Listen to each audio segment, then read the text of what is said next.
Chapter 733. In the middle of the night before the sun rose. In the silent command center, lines of words appeared on the screen in front of AI Ching as she typed on the keyboard. After a comprehensive analysis of the intelligence collected by various departments, the Divine City is suspected to have the power of hell behind it. Their motives are unknown, and the threat level is recommended to be raised. Current suspects: Corpse Workshop, Human Exhibition Bureau, Tomb of the Returnless, Rancher, Withered King. The Donbua inner circle is temporarily stable, and there are signs of riots.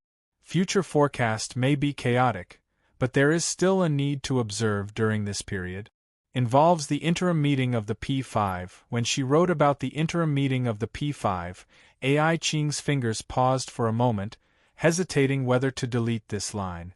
According to internal information, the proposals and objectives of this internal meeting of the Directorate of Defense were too serious.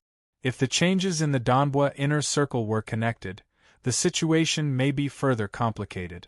After a short moment of contemplation, she continued writing the report. Finally, she paused at the last line. Top secret target, no.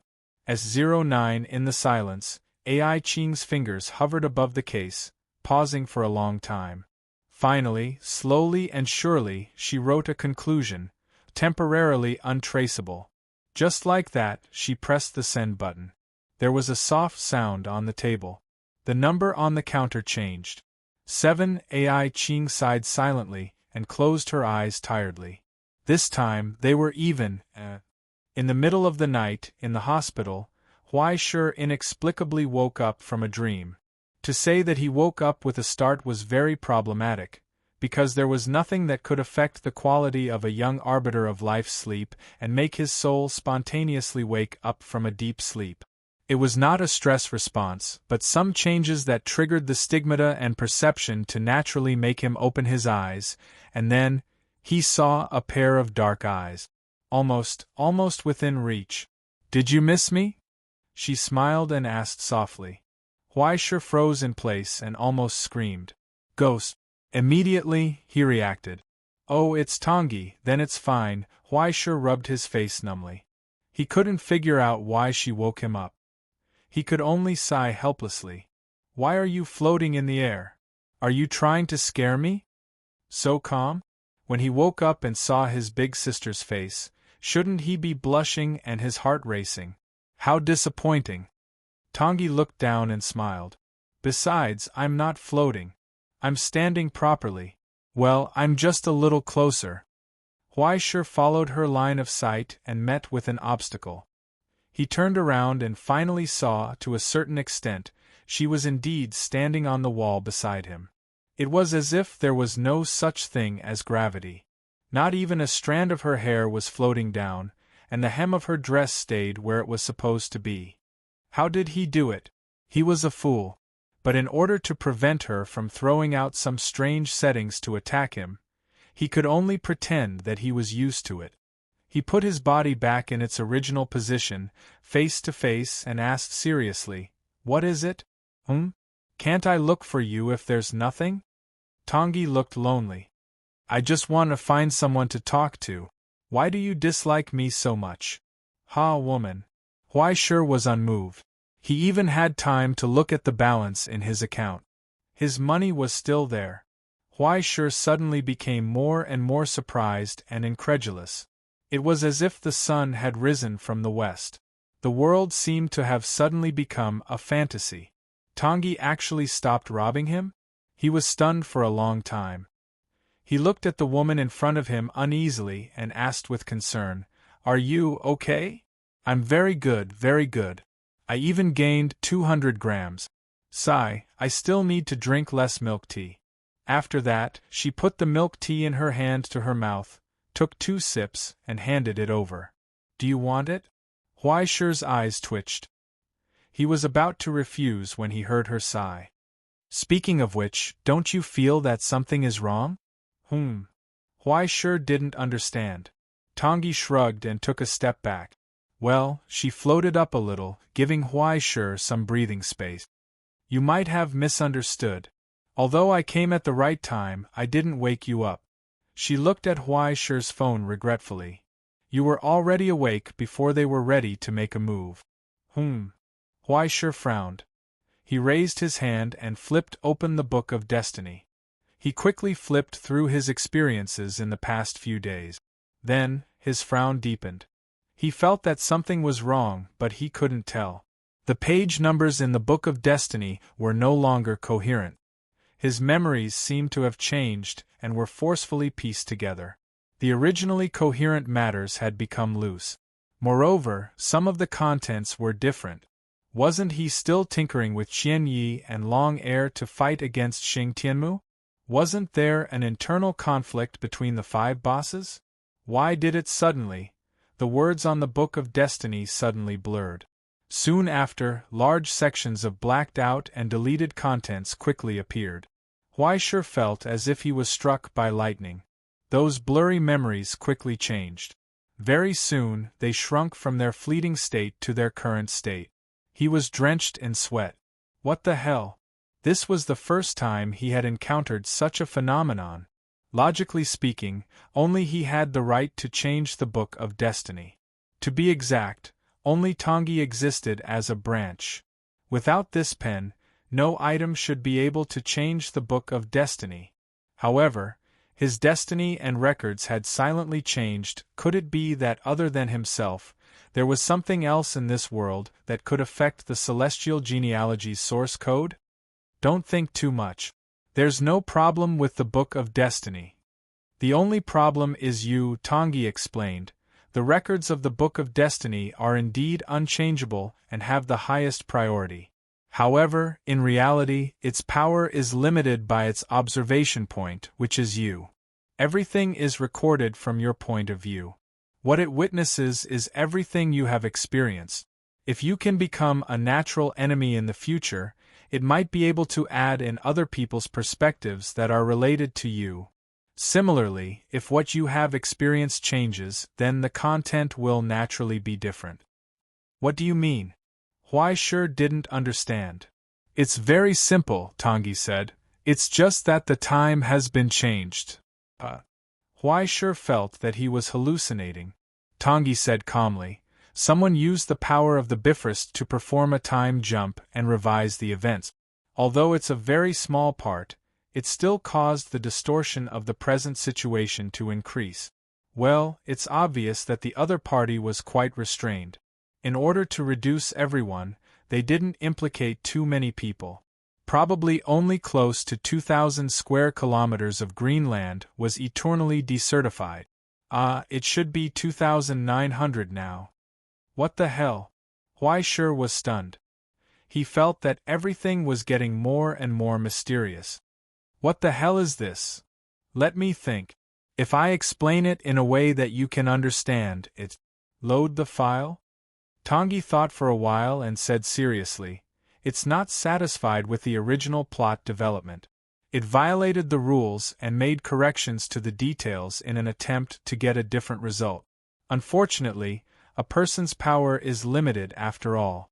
No matter how much effort you put in, most of it will only be in vain. Wait! Huaishi finally reacted. He subconsciously got up from the bed, raised his head, and got close to Tongyi's face. He couldn't believe it. You said that the Bifrost can reverse time. Is it true? Of course. Tongyi asked in confusion. After all, it's one of the 3 major blockades. It's a huge achievement that the Astronomy Society is proud of. If it's just a portal with Wi-Fi, it's too useless. Although the conditions for using it are very harsh, if it's used properly, it can even send the entire present situation back to a year ago. That exaggerated? It's just a name.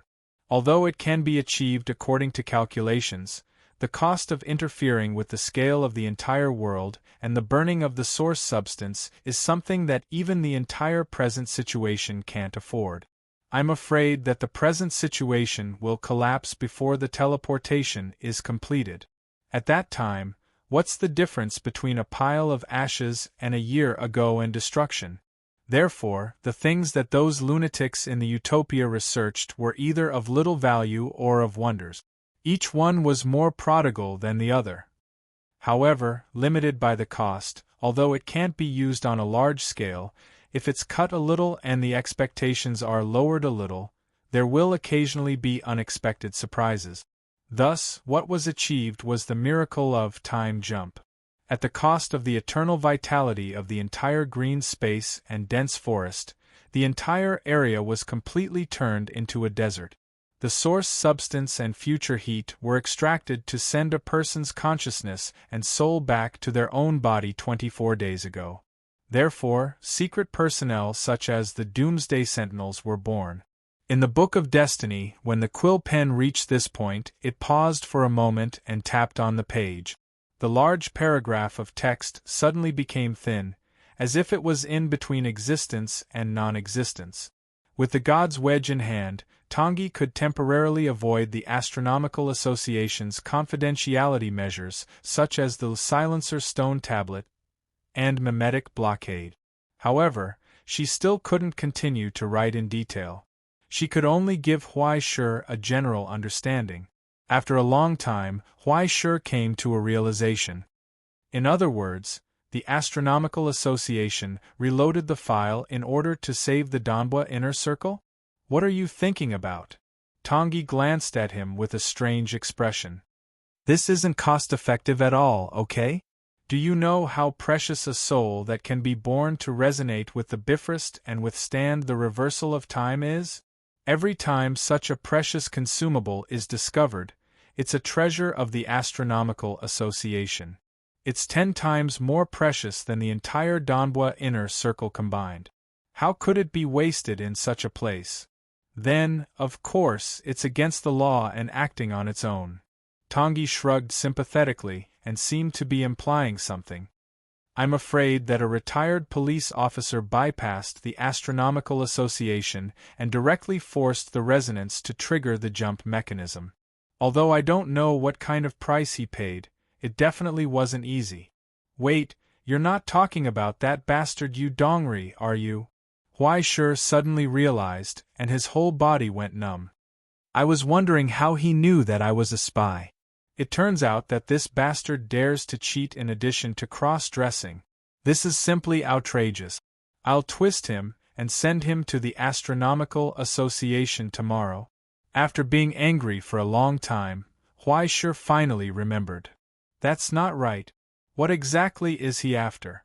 Who knows? Why don't you ask him yourself? Tongji raised her hand and threw the empty milk tea to an unknown place. Then, she rubbed her hands together and magically brought out a bowl of ice cream. The top of the ice cream was sprinkled with chocolate, biscuits, and fruit slices. She scooped up a spoonful and swallowed it together with the cherry on top. She narrowed her eyes in satisfaction. Ah, it's good that the times have changed, Huai Shi. You have to thank science. She sighed and ignored Huai Shi's stomach growling. She said casually, compared to that, I'm actually more worried about you. Me? Huai Shi laughed. What do I have to worry about? What do you think? Tangi calmly ate her ice cream, but her eyes were fixed on Huai Shi's eyes. After a long time, he helplessly looked away and shrugged. Confused? Hesitant? Uneasy or angry? Tangi scrutinized his expression and couldn't help but shake her head. Your origin substance is filled with uncertainty. Even the young arbiter of fate's stigmata has begun to seal up. Could it be because of the Danbo inner circle? To be honest, it's a bit annoying. Huai Shi sighed and collapsed back onto the bed. My head hurts. That's normal. Spies are like this. It's much worse than being a traitor. Tangi said sympathetically. See, that's where the interesting part is. Even though these two words have roughly the same meaning, the people involved feel completely different. She said, because they're fundamentally different. They both had to endure, but the things spies and traitors had to endure were completely different. A traitor's needs were always clear. Betrayal was just the price they had to pay in order to obtain what they wanted. But for a spy, betrayal was the end. All of their actions and goals were for the sake of their ultimate betrayal. Spies are often very painful, but a traitor's happiness is something that no one can imagine. Because a traitor only needs to know how to live happily, but a spy can only be sad to the end. Even the betrayal isn't for their own sake. Tangi sighed sympathetically. From this perspective, spies are indeed much crueler than traitors. What kind of twisted logic is that? Huaishur shook his head. I thought that you would feel the same way. Tangi shrugged. After all, you've already experienced both of these feelings. Otherwise, there wouldn't be such a contradiction, right? Huaishur was speechless. Tangi lowered her head and leaned in closer. Her cold breath brushed against Huaishur's cheek, bringing with it the sweet scent of butter. However, her gaze was completely devoid of any charm. Instead, it was dignified and serious. It was as if she could peer into his soul and see what he was thinking. Let me guess, she said. You have two completely different impulses right now, Huaishur. One makes you want to replace those incompetent people, take control of everything yourself, and make the situation better. For this reason, you must seize power and even challenge the officials of Yingzhou, even if you know that it won't end well. But the other impulse is telling you that it has nothing to do with you. You don't have to do so much. You're just a spy. Even if you complete the task, nothing will change. So, after getting some results to deal with it, you start to slack off? Anyway, even if the sky falls, there's the bureau to hold it up. There's also the overbearing president who can always turn the tide, right? Huaishur rolled his eyes. Isn't that good? I didn't say that it's not good, but it's just avoiding the problem. Tangi told him calmly, if you let others make the choice for you, no matter what the outcome is, it's meaningless to you. You'll only feel confused, then hesitate, then feel pain. After the pain, you'll gradually get used to it. After getting used to it, you'll start to comfort yourself that everyone is the same, just because they can't help it. In the end, you'll start to compromise unknowingly and start to get used to everything you hate. You'll become a qualified member of society. And this is the beginning of depravity. Isn't it a little too much to call it depravity? Huaishur was stubborn. Maybe I've matured? Huaishur, if you've matured, I won't sympathize with you no matter how much pain you're in. On the contrary, even if you rush straight into the abyss, I'll still encourage you. But no matter what, you shouldn't just stand there. She stretched out her cold spoon and held it in front of Huaishur's eyes, not allowing him to escape her gaze. Then she told the contractor in front of her word by word, if you can't stand it, then change it. If you can't stand it, then do it yourself. You should do what you want to do, Huaishur. She said, you're my contractor. You have the right to do so, and you should have the right to do so. Huaishur froze in place. In the brief silence, Tangi suddenly smiled happily and was no longer serious. The spoon in her hand was brought to his mouth, bringing with it melting cream and syrup. Do you want some? Huaishur nodded subconsciously.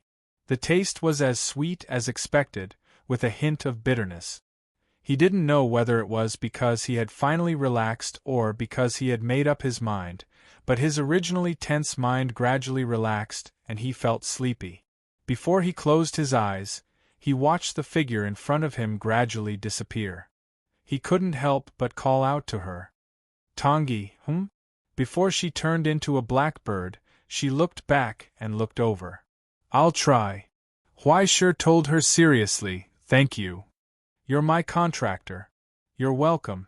Tangi smiled handsomely and disappeared into the darkness. She left silently. As for Huaishur, she closed her eyes. For some reason, he, who was gradually turning into a salted fish, was full of fighting spirit. From tomorrow onwards, he would do his best to cause trouble. He decided that the grand plan to change the Donbua inner circle would start with unifying Extreme Path. The next day, Huaishur, who was woken up, opened his eyes. Before he could yawn, he saw two policemen rushing into the ward from the corridor and the action team behind them with live ammunition. The MPD badges on their chests were shining brightly under the morning sun, dazzling Huaishur. Then, without waiting for him to speak, handcuffs were put on his wrists with a click. Why sure by, you're under arrest. Chapter 734. The white paper doll was caught. In less than 5 minutes, the news had been passed to the 4 big bosses by the Jidao, who were guarding the ward to protect the rebels. Then, it quickly spread among the alliance. Everyone knew about the white paper doll, but everyone was curious as to why the white paper doll was caught. They wanted to discuss it with the 4 big bosses in the comment section. But now, the president didn't want to discuss it with everyone in the comment section.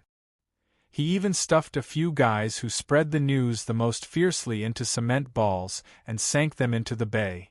It wasn't just the white paper doll. 3 minutes later, one news after another was sent to them. White paper doll from the white paper doll group, white paper doll from the Erita group, white paper doll from the Nakajima group, Nakajima Hiroshi from the Nakajima group, Hyakume Okinawa from the Heroic Hunter group. The backbone of the alliance, especially those who participated in the alliance meeting last night, had been taken away by the Metropolitan Police Department. They were said to assist in the investigation, and those people were suspected to different degrees in more than 30 different cases. But in fact, which Jidao was clean. Even the most innocent person, the paper doll, was implicated in the murder case of the Arasaka family. If they were really determined to do something, the MPD had 10,000 ways to target the inner circle of Donbua. But the problem was, what was the benefit of doing so? Every big boss had a lot of underlings who were used as scapegoat. Even the white paper doll who had just arrived, as long as it was necessary, he didn't even need to say anything. Shangya would jump out and confess. It has nothing to do with the big boss. I killed the people. I kidnapped the big boss. Come and get me. Not to mention the subsequent chaos and terrible increase in the frequency of crime. What for? Not to mention the lackeys running errands under the Metropolitan Police Department. Those above the rank of Deputy Commissioner of the Police Department were all graduates from prestigious universities. After killing thousands of soldiers and horses, they held onto a secure job.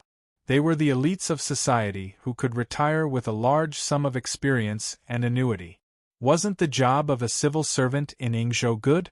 Isn't it good for everyone to make some shady deals in private and get some unspeakable gray income? Why did they have to take the blame? Especially when the order was about to be issued, who would be stupid enough to stir up trouble at this time? Besides, would the Green Sun be happy if the hybrid alliance was gone? It was definitely not the Metropolitan Police Department's decision. Shogunate or Looming Hall, which one do you prefer? Xing Tianmu smoked his pipe and looked at Thousand Leaves Ruji, who was sitting on the sofa. It's all possible. Qian Yi Long Air said, after all, it's within our expectations after what happened last night. It's been a long time since that scoundrel of mine caused such a big headache. On the table, Qian Ye's phone vibrated and a message popped up, which made him frown. The Luaha family is already on the move, but it is said that there are instructions from the Looming Hall behind them. That's normal. There should be guests coming soon. Xing Tianmu said, I'm afraid this wave is a two-pronged attack. What are you going to do? Qian Yi and Long Air asked, do you have a plan? Isn't it just that? Didn't I die a long time ago? Dead people can't speak, so it would be a waste not to use it. Besides, isn't this all because of that bastard? Xing Tianmu said coldly. This time, I'm afraid that the higher-ups want to take the opportunity to warn us old guys not to think about causing trouble before the president's order is issued. Most of us have nothing to do here. I'm afraid that all our efforts will be on the other side, he said. I'm afraid that the people who are caught will not have a good time. Even if they would not be arrested and brought to court, they would not have a good time. Along with his words, hurried footsteps could be heard in the corridor. Soon, a subordinate knocked on the door. President, 2 people came to the door and asked to meet you. According to your previous instructions, they have been brought to the reception room. In the office, the 2 people looked at each other and raised their eyebrows slowly. Together? Xing Tianmu stood up and asked. Qianyi nodded and followed behind him to the reception room. At the same time, a low-key car stopped at the entrance of the Metropolitan Police Department of Kyoto. The director of the Special Incident Investigation Department, who had been waiting for a long time, quickly went up to greet him, only to see the person in the car push open the door and get out. "Mr. Ase, long time no see."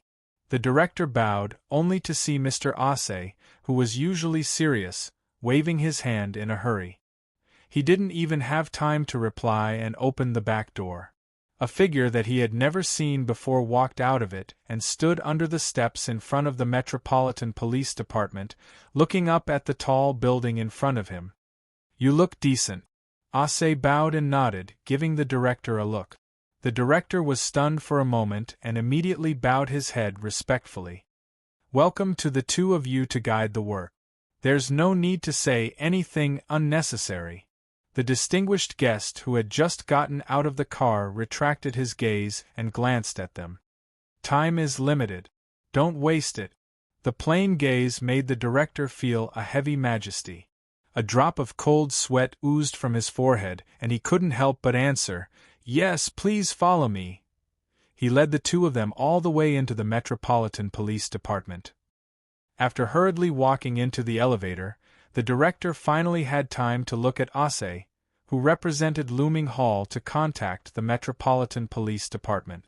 Ase, who was usually cold and majestic, stood obediently behind the visitor, bowed his head, and respectfully responded to the occasional question with a proper and humble attitude. Finally, he was free. Ase fell a step behind and whispered to the director, "The impact of last night's incident was not small. Before the order is issued, Kyoto can't be in chaos. That lord came to inspect specially. Don't make any mistakes." The director nodded in a hurry. "Did you bring all the people?" The director wiped his sweat and looked helpless. "They're all in the interrogation room. I've questioned them. They're all tough bones." Passing by the closed door all the way, they could vaguely hear the arrogant shouts coming from inside. "Arrest me if you have the ability? Where's the evidence? Is there any evidence? Last night, I just went to have a drink with my brothers. What's the matter? Our company is a legal organization. Officer, don't talk nonsense." The director's expression became gloomy, and he didn't know how to explain it. Ase's expression was calm, and he had already expected it. This group of extreme Tao had been in the police station many times, and they were all people who had nothing to fear. Some of them didn't even say a word and directly said that they wanted to see a lawyer. As for some people who obviously had something on the MPD, they were also very tight-lipped this time. And the few team leaders who had been in contact with the Metropolitan Police Department in private also kept quiet out of fear about what happened at the Alliance conference this time. In the end, what they said was the usual, and it was after the torture, everyone was either cursing, remaining silent, or begging in a low voice, "Sir, don't be like this, I still have family." Only a burst of laughter came from behind a half-open door. It was exceptionally disharmonious. With a bang, the sound of a table being slammed was heard. "The fortune-teller said that the success of 10,000 generals depends on a single skeleton. I don't agree." The calm and low voice said, "I think that those who come out to make a living should decide whether to live or die by themselves. When I was doing business with my brothers at the parking lot in front of the Cooking Demon competition, I didn't expect that I could get to this point today." "Ah, you flatter me, you flatter me. It's just the courage of an ignorant man. If there's a chance, who would want to be an extreme Tao?" While talking and laughing, the young man who was handcuffed to the table raised the paper cup in his hand and congratulated the policeman behind the table who was interrogating him. In short cheers, "Police officers, I wish you all the best in your career in the MPD." There was a sound of agreement, and it was simply a happy and harmonious atmosphere. Aya, if those extreme Daos could be as reasonable as Mr. Huaiji, we would have a lot less work to do. In the interrogation room, the bearded old policeman put down the pen in his hand and sighed, "Do you want some more beer? It's almost lunchtime. Do you want to try the pork chop rice? Let me tell you, the pork chop rice is a specialty of the Metropolitan Police Department. You have to try it. As he spoke, he gave a look to the subordinate next to him, indicating that he should go out and prepare, but the subordinate stood there awkwardly. He frowned and gave another look. Then, he finally turned around and saw the livid dean and the two strangers behind him. I told you to interrogate. Is this how you interrogate people, Sakaguchi? The dean asked coldly. You're really something. You're almost brothers with the trash of society. Impressive. Sakaguchi's expression twitched, and he lowered his head to bow. Before he could speak, he heard a voice behind him. Hey sir, you can't say that. I'm still a suspect. How did I become the trash of society? Besides, our Huaiji Trading Company pays taxes every year and has never had a bad record. We're an excellent company. Speaking of this, the young man's expression became sorrowful. Thanks to Mr. Sakaguchi, I deeply realized my mistake and am willing to fully cooperate with the police's inquiry. I know that everyone has prejudice against people like us, so please don't blame him. If there's anything wrong, blame it on me. The dean was furious and was about to scold him, but he saw that the other police officers beside him had a look of agreement. They were full of sympathy for the discrimination and injustice Mr. Huaiji had encountered. It was as if they had been King drug. What the hell was this?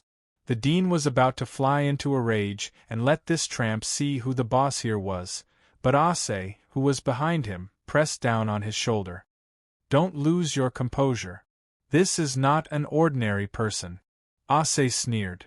Although he looks young, this is the leader of the Huaiji Trading Company. He wiped out the Tiger King squad in an hour and personally quelled the rebellion in my family. He's the favorite of the 5 big bosses. No, it should be the 4 big bosses now, right? Behind the table, Huaishir looked up and then looked at the person behind him. He couldn't help but burst into laughter. Ase's expression turned cold. What are you laughing at? Huaishir lowered his head, covered his mouth, and waved his hand. Sorry, I have a friend whose wife is about to give birth. In the silence, Ase's hand was on the hilt of the knife under his suit. Then, he heard a voice behind him. Alright, Ase, you guys can go out first. Let me talk to him. Ase was stunned for a moment and then nodded. After glancing at the dean, he motioned for everyone to follow him out. Immediately, he raised his hand and turned off the surveillance equipment inside. Finally, he closed the door respectfully. In the silence, Huaishir tilted his head and looked at the person behind the table. He raised his eyebrows and looked curious. Are you going to ask for my name next? Have you had enough fun, Huaishir? He saw that Amber was expressionless. Chapter 735. Under the light of the interrogation room, the new head of the Li Jian family, Li Jian Hupo, who was wearing a black robe, looked down at the prisoner handcuffed here. The prisoner was also looking at her, his eyes blank. I don't know what you're talking about, sir. Before you pretend you don't know anything, can you change your name first? Li Jian Hupo coldly said, Other people don't remember this matter, do you think I've forgotten? Huaishir couldn't help but roll his eyes. Sigh. If he knew earlier, he wouldn't have left this trail, but if he didn't leave a trail, he wouldn't be able to collect the money. Oh my God, you invited me to Yingzhou. Not only did you not pay me after I finished the work, but you also locked me up in the police station? Thinking of this, Huaishir couldn't help but slap the table. You dare to steal the money of the Astronomy Association, you Yingzhou people have a terrible conscience. Li Jianhupa silently looked at him, put the phone on the table, and entered the number of the Astronomy Association's Yingzhou branch one by one in front of him. In the end, she was stopped by Huaishir with handcuffs. You can't. Big sister, let's talk things out. The special agent from the headquarters was undercover right under the noses of the branch. Once it was exposed, especially at this critical juncture, who knew how big of a mess it would cause? How did you know I was here? Huai Shi was puzzled from the bottom of his heart. As the head of the Legion family, don't tell me you're playing with the extreme Tao when you have nothing to do? How big of a deal do you think it is? Almost all of the Wu family's officials are paying attention to the capital, not to mention a new head like me. I'm also a member of the Looming Hall now. If Hu Pa didn't mention it, Huai Shi would have almost forgotten. Stinky Sister was now rich, the head of Anfang, the tyrant of Yingzhou, and the gold medal of Dongxia. No, it was a small bridge of friendship between the two countries separated by water and Xiaoying. The trouble you caused last night, do you really think it wasn't big enough? Hu Pa squinted at him. Luckily, I was here today. When I saw the list, I thought I was blind. So when you said goodbye, you planned to meet me in the police station? A coincidence, a coincidence. Huai Shi smiled awkwardly. As the saying goes, people in the martial arts world have no choice. The cooking demon competition is over. Why are you still in Yingzhou? You even want to meddle in the affairs of mixed breed. What are you trying to do now? Hu Pa looked at him warily. Based on her understanding of this guy, wherever this guy went, there would be a 3-foot wave. Wherever he went, everything would collapse, and wherever he went, everything would explode.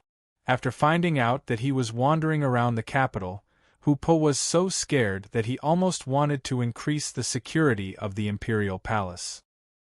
She solemnly looked at the man in front of her and solemnly asked, "Are you here because of High Emperor? What the hell?" Huai Shi was stunned for a long time. His head suddenly shook like a rattledrum. "I don't even know what your High Emperor's name is. Why would I do anything for him?" Huai Shi asked seriously.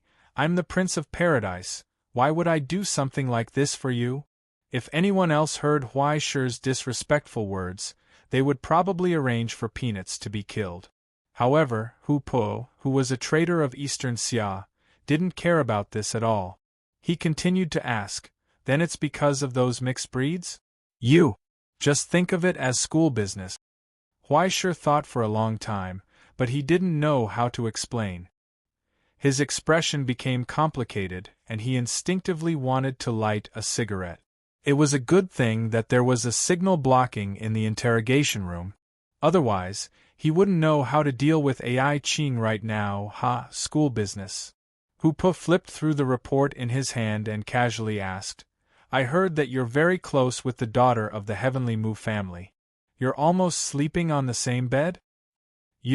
How can you speak empty words and sully my innocence?" Huai Shi was angry. "Do you still have something like innocence?" Hu Pa coldly snorted. Thinking of the trouble he had to settle next gave him a terrible headache. He sighed. "Huai Shi, I don't care what you do, but it's best if you don't get involved too much. The waters of the No Matter Order are too deep. I'm afraid it's not just a battle between the general and the High Emperor. Then can you help me?" Huai Shi blinked his eyes and moved closer. His pitiful appearance made the Hound God armor appear on Hu Pa's back. He almost wanted to hack this bastard to death. In the long silence, Hu Pa coldly stared at him. After a long time, he suddenly opened his mouth. "Okay," she said. "I'll help you, you help me." "Chem? Destroy the Iron King faction," she said. "If you insist on getting involved in this matter, I can use my status to help you. But once the No Matter Order is given, you must help me completely eliminate the Iron King faction, no matter what method you use." Huai Shi was completely dumbfounded. "Isn't the Iron King faction the lackeys of your Looming Hall? You already said that they're the lackeys of the Looming Hall, not mine." Hu Pa sneered. "Do you think there's no conflict within the Looming Hall?" In the silence, Huai Shi looked at her in shock. After a long time, he asked from the bottom of his heart, "Why isn't your Looming Hall finished yet? Look at the Dongxia family tree, and then look at your Yingzhou family tree. Not to mention the size, just the office atmosphere and human relations are 100,000 streets away. How can this dog have the heart of a dog and the face of a dog fight with others?" This is called corporate culture, Huaishe. Hu Po's phone spun around his fingertips, and the number of the Astronomy Society was faintly discernible. Help or not? Huaishe shook his head and sighed helplessly. Let's be honest. You want me to help you deal with the Iron King faction with just one sentence. I'm also a small fry now. It's really difficult to deal with. He spread out his hands, looking like he wanted to help but couldn't. He was waiting for Hu Po to add money. However, Hu Po seemed to believe him and nodded understandingly. If that's the case then the matter of the balance, help. With a bang, Huaishe slammed his hand that wasn't cuffed on the table and said righteously, "Let me tell you, Huaishe, can't stand beautiful girls asking me for help the most. As the saying goes, rely on your parents at home and rely on your friends when you go out. In my heart, my friends are like my parents. I'll definitely help you today." Although his words were quite good, the feeling inside was a bit wrong no matter how he thought about it. Hu Po looked at him for a long time, and finally reached out his hand. Then, happy cooperation. Happy cooperation. Forgetting the previous unpleasantness, the white paper figure, who had successfully colluded with Master Gongqing and colluded with him, revealed a harmless smile. Suddenly, the curtains of the meeting came to an end in a jubilant atmosphere. After Huaishe finished his pork chop rice, he wiped his mouth. Before he patted his butt and prepared to leave, he couldn't help but ask casually, "By the way, since we've already colluded helped each other, then in the future, won't we have to rely on you to take care of our group?" As a bad premonition gradually surfaced, Hu Po felt a headache coming on again. She began to think, who was the one who became the other's tool in this wave? Maybe I should just report him to the police. In reality, it didn't take long for everyone to be released. After all, they didn't really want to make an example out of the hybrid alliance. It was just a warning and punishment after they noticed the fight near the city last night. "Little brother, you guys went overboard, got it? Take a beating, go through the process, and it'll be over." However, coming to the police station could allow his illegal career to take a big step forward. It was really beyond Huaishe's expectations. Thinking about the good days of colluding with Hu Po in the future, he couldn't help but want to sing. However, he soon noticed that the gazes around him were strange. There was a faint sense of disgust and contempt among all the people released. There were very few who didn't have bloodstains and bruises on their bodies. There was also no one who was as smug as Huaishe, walking as if he was floating. He was even smiling. Not to mention the way he warmly said goodbye to the few police officers at the door. This dog, don't tell me he sold everyone out? Traitor! If it weren't for the fact that they were at the entrance of the Metropolitan Police Department, the few big brothers would have already taken the place of the president to chop off his dog head. It's not what everyone thinks. Huaishe quickly raised his hand to explain, but he really didn't know how to let everyone understand the difference between a person's charm and likability. Before he could think of a way to explain, he felt his phone vibrate violently. It was a call from the finance department of Huaishe Group, Otaku Jian. The voice sounded anxious. "Oh no, Group Leader Huaishe Group, something happened at the foot of the mountain." Otaku Jian said anxiously, "In the morning, Ruatu went to receive the assets assigned by the president, but he was detained by the new Luo group." Huaishe raised his eyebrows. At the headquarters of the alliance, Xing Tianmu and Chiba politely and respectfully sent the two guests to the door. After a round of warm greetings, Xing Tianmu sent the two guests to the car with a smile on his face.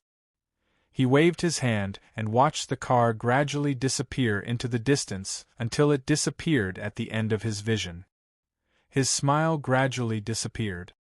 "A bunch of greedy bastards," Chiba said coldly. "It seems like they've already predicted that we won't be able to hold on for long. They're in a hurry to squeeze the last bit of profit out of us. It's just a business deal. Don't mind it, Chiba-kun." Xing Tianmu waved his hand indifferently. "It's just spending money to buy time. For the current us, is there a better deal than this? Just as they were talking, their phones rang at the same time. Not long after, Xing Tianmu nodded and hung up the phone. He turned to look at Chiba. It seems like the masters are still keeping their word. They've already released the person 10 minutes ago. Later, I'll have to trouble you to arrange for someone to go over and organize a dinner for everyone tonight. We can't let them suffer for nothing. Chiba wanted to say something but stopped. Her expression was complicated. What's wrong? Xing Tianmu turned around and looked at her. This, Chiba replied awkwardly, there's a mistake on my side. That bastard from the new Luo group saw that the Huai Jiji figurine was taken away, so he had thoughts that he shouldn't have. Without my permission, he took over the property that was allocated to the Huai Jiji group and injured 2 people. Oh, is that so? Xing Tianmu's expression became strange. Then I'm sorry. Please don't take it to heart. Chiba Long-Air was stunned for a while. Then, he became nervous and bowed, explaining seriously, No, I didn't know about this at all. I don't have any dissatisfaction with the president. I just hope that you can forgive the new Luo group for their hard work over the years. I'll definitely punish them heavily when I get back. Long-Air, are you misunderstanding something? Xing Tianmu quickly helped him up. I'm not dissatisfied with you. You and I have known each other for so many years. If I was really angry, why would I be so sarcastic? Then, Chiba was confused. What I mean is, there's nothing I can do about this. Xing Tianmu spread his hands and sighed helplessly. Judging by the speed of the Huaijiji group, I'm afraid that the new Luo group won't be able to wait for you to punish them heavily when you get back. It's hopeless. Just wait for death. Goodbye. Chapter 736. After hanging up the phone, Huaishir looked down at his phone in silence. He didn't expect that after sitting in the police station for 4 hours, someone would start to have ideas about his share of the cake. However, the so-called extreme Tao was such a cold and realistic place. Even if it was covered in a chivalrous and benevolent outer shell, it couldn't change its cold nature. As early as last night, less than 3 hours after Jiujiu died, Jiujiu's family was dismantled by the remaining 4 bosses. After the core industries were divided up by the bosses, the leftover soup was still shocking enough. As the most outstanding group, Huaishir Group was the first to get their share of the rich bonus. 2 popular nightclubs, a horse racing track, and the title deeds of the 3 shopping malls that added up to an entire floor. Xing Tianmu's arrangements were perfect. The nightclubs were the foundation for Huaishir Group to expand their business and strengthen their strength. The title deeds could provide long-term funds, and the horse racing track was a treasure bowl that could make people rich overnight. Now, after New Luo Group took the lead in occupying one of his nightclubs, there were even problems with the title deeds and the horse racing track. You can't blame others if you can't take what the bosses gave you. Some of the other group leaders had already been picked up by their underlings. Those who didn't leave weren't in a hurry. They didn't mind that this place was unlucky. They smoked and watched from the side. There was nothing happier in this world than seeing someone else's misfortune, especially when everyone else was in trouble. Only this person could still laugh out loud. Retribution is coming, baby. Huaishir didn't have to wait too long. Soon, a phone number was sent to Huaishir's phone. It was the number of the new Luo Group's leader. Huaishir dialed, but no one picked up for a long time until the call was automatically hung up. Huaishir calmly broadcasted the call again, and automatically hung up again. It wasn't until the 3rd time that an impatient voice picked it up. So troublesome. I'm still busy here, said the unhappy voice. Which one? New Luo Group? Huaishir opened her mouth and asked calmly, I'm just a plain woman. Isn't this inappropriate? The person on the other end was surprised for a moment. Then, he vaguely heard him talking to the person next to him. Did you hear that? The people from Huaiji's group called me. Ha. Soon, the voice sounded again. It was as if the speaker had been turned on, and it instantly became noisy. Team leader Huaiji, I'm so sorry. There was an accident and it made everyone lose face. Please forgive me. Accident? Huaishir asked. Yes, it was an accident. The man laughed and said, How about this, brother Huaiji, you just came out. Why don't I treat you to a meal and help you get rid of the bad luck? Let's have a good talk about this. Huaishir sighed and was too lazy to continue wasting time with him. What about the foot of the mountain? At the foot of the mountain? The one you detained, Huaishir asked. You have to let me know if he's dead or alive before we can talk, right? The person on the other end snorted. After a burst of noise, there was the sound of a door being pushed open, and something heavy fell to the ground. After a vague, angry shout, there was another burst of noise. He can still move. What a tough guy. Hey, you're at the foot of the mountain, right? Your team leader called you. Come, say a few words. Team leader. A hoarse voice sounded from the foot of the mountain. It's me, Huaishir asked. Are you still alive? Yes. Then it seems that you're lucky. At least they left some face for the president. In the future, when I'm not here, don't argue with people about this kind of thing. Otherwise, they won't be able to get the thing back and die in vain.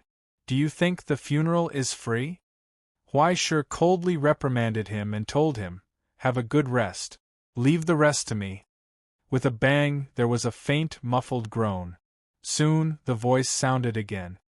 Hey, brother Huaiji, I heard it all. The leader of the new Luo group sneered. Aren't your words a bit too harsh? How about we be more straightforward? Huaishir asked softly. I'm out of the police station now. I'm still in one piece. No one took me to jail. But what are you going to do? Make the best of it? Or take advantage of the situation? It's up to you to choose. As soon as Huaishir became tough, the tone on the other end became helpless. Oh, look at what you're saying. I didn't pay attention. Since brother Huaiji is out, it's embarrassing for me to keep it. He paused for a moment and changed the topic. However, according to the rules of the underworld, if you take it and ask me to spit it out, you have to leave something for me, right? Okay. Huaishir smiled. How much do you want to leave? Half, how about that? The leader of the new Luo group said, We can be considered friends after fighting. In the future we can also, You're in a hurry to drink the wine? Huaishir interrupted him and told him, How about talking face to face? It's too insincere to talk over the phone. Okay, you come. The leader of the new Luo group understood the meaning in his words and sneered. I'll wait for you. After he gave an address, he hung up the phone. Huaishir put away his phone and put it in the pocket of his hospital gown. He was directly taken out of the hospital by the police and did not have time to change his clothes. Let's go. He said to Shangye, Don't let him wait for too long. Shangye, who had just removed the bandages and rushed over from the hospital, still had stitches on his face. When he heard Huaishir's words, he could not help but be stunned. Aren't you going to change your clothes? No need. White clothes are just right. With some stripes, it looks playful, dignified, and lively. Isn't that good? Huaishir waved his hand and nodded to the other leaders who had not left. Then, let's meet again tonight. We'll have a drink and catch up.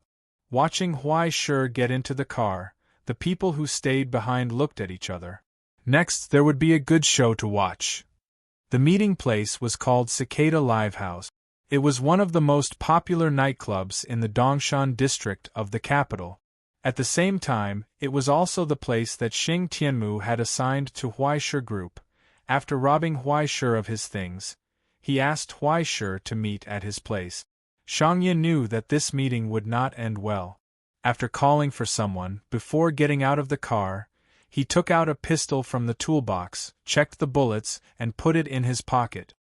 Are you so cautious? Huaishir looked at him from the passenger seat and shook his head. There's no need. Shangye reminded him seriously, the leader of New Luo Group is not a good person. Who knows how many times he's done evil. He's very vicious.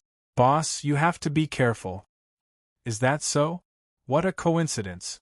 I also like to do evil. We'll definitely have a lot in common. Huaishir pushed open the car door and walked up the stairs. During the day, when it was not time to open for business, the front was empty. There was no sign of the queue at night. It was dark behind the open door, and there were not many lights turned on. A few cleaners were still mopping the floor and doing chores. Only a waiter in uniform stood in front of the door and looked at Huaishir. I'm here to see the people from New Luo Group, Huaishir said. Lead the way. The waiter glanced at the two of them. When he saw the hospital gown on Huaishir, he frowned. I'm sorry, sir. Our humble shop does not serve disheveled guests. When he spoke, his expression was dignified and serious, as if he did not know who Huaishir was. However, he could not hide the panic in his eyes. Obviously, he had received instructions from the inside to show Huaishir who he was and make him lose face. Shangye was furious. He wanted to pull his collar, but Huaishir held his shoulder. He patted Shangye, indicating for him to calm down. Then, he turned around and asked, "What's considered neat?" The waiter was stunned. He was prepared to be beaten up, but he did not expect the other party to have such a good temper. He was at a loss for a long time before he continued, "There has to be at least a tie." "A tie? I have one." Huaishir smiled. "I even took it from the Metropolitan Police Department. I don't know if it meets your standards." As he spoke, he reached out and took out a pair of shiny handcuffs from the pocket of his hospital gown. He lifted it up, shook it, and threw it to Shangye beside him. "Help me put it on for him." Shangye smiled. "Okay." The waiter's expression changed drastically. The two guards behind the door rushed out and were about to say something when they saw Huaishir casually push one of them forward, then another. In the sound of bones breaking, the two of them groaned at the same time. They involuntarily knelt on the ground and vomited blood from their lungs. They could no longer breathe. "Look, there are two more ties. Put them on for this one." Huaishir lowered his head and glanced at the person beside his feet. Then, he turned around and ordered Shangye. Shangye grinned, revealing a mouth full of shark teeth. He smiled happily. Then, he punched the waiter's head. Ignoring the waiter's struggle, he pressed him against the bronze handle of the door. The handcuffs went around the waiter's neck cleanly. After 2 clicks, an iron tie was put on. Then 2 uniform ties were put on the waiter's neck. His face was flushed red. "Is this enough?" Huaishir lowered his head and asked. The waiter panted with difficulty. His hands struggled wildly, but he couldn't break the handcuffs on his neck. He could only nod his head vigorously and plead with his eyes. Thus, Huaishir nodded, retracted his gaze, and walked through the door. Behind him, Shangye looked at his masterpiece carefully. He was proud of it and even took out his phone to take a photo. Then, he hurriedly followed him. Along the way they were unobstructed. Finally, they saw Shanxia, who was thrown on the ground and panting beside the dance floor. There were also 2 people who were kicking and hitting him. In the booth, a middle-aged man smoking a cigar turned around and raised his eyebrows. "Hey, you're really here?" The leader of New Luo Group laughed mockingly. "Not bad looking. You're the pretty boy from Huaiji Group?" Huaishir continued forward as if he didn't hear anything. He just reached out and took out a gun from Shangye's pocket. Then, he aimed at the man's head and pulled the trigger. There was a bang. Then, the gun turned and aimed at the other people who still had a mocking smile on their faces. Bang, bang, bang. After 3 loud bangs, it was over. After the crisp sound of the bullet shells falling to the ground, there was no more noise. In the short silence, Huaishir lowered his head and stared at the mocking face. He nodded slightly. "Yes, I am," he replied politely. Then, there were screams.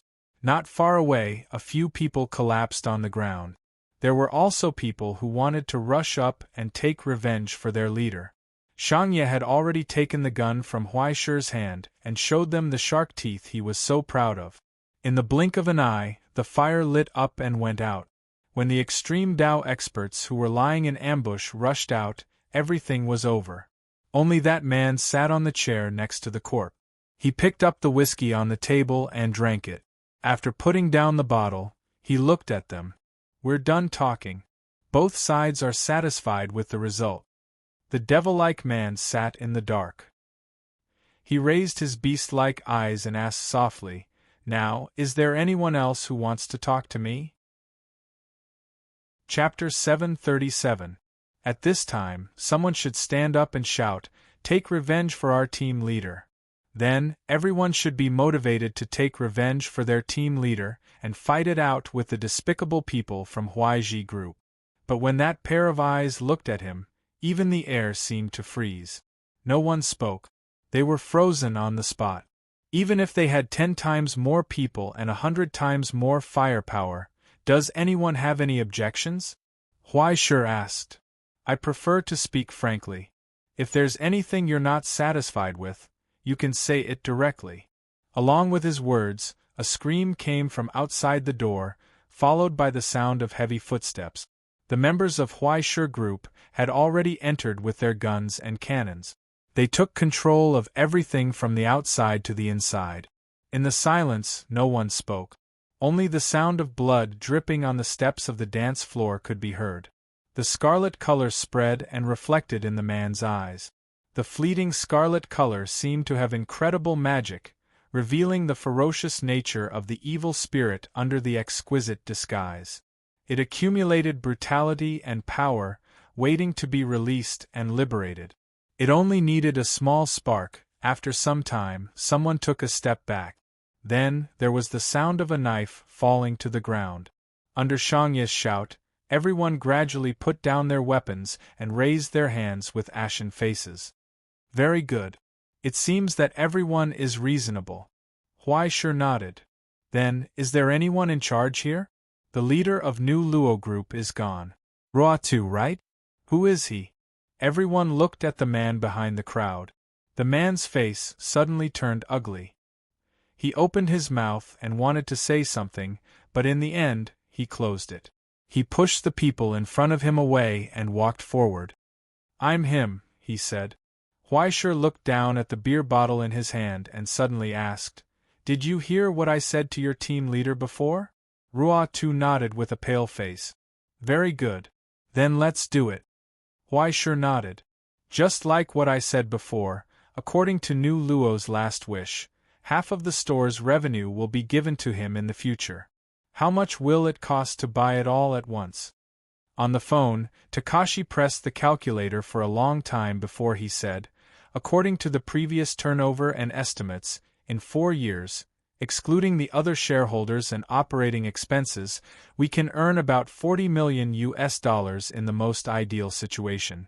Half, $25 million. Is there enough money in the account? Huaishur asked. The Yamada Society's follow-up payment has already arrived yesterday. It's enough for the time being. Otaku said. Call them then. You have to keep your word. Huaishur propped up his chin and casually waved his finger.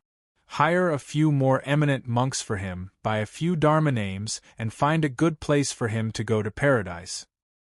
After a brief moment of silence, a clear notification sound came from the corpse's pocket. Everyone lowered their heads. Huaishur waved his hand and motioned for them to rest assured. When Ruatu took out his phone, he couldn't help but gasp. He was dumbfounded. The money was really in the account. Ruatu's face became more and more ugly. He raised his head with difficulty and looked at Huaishur.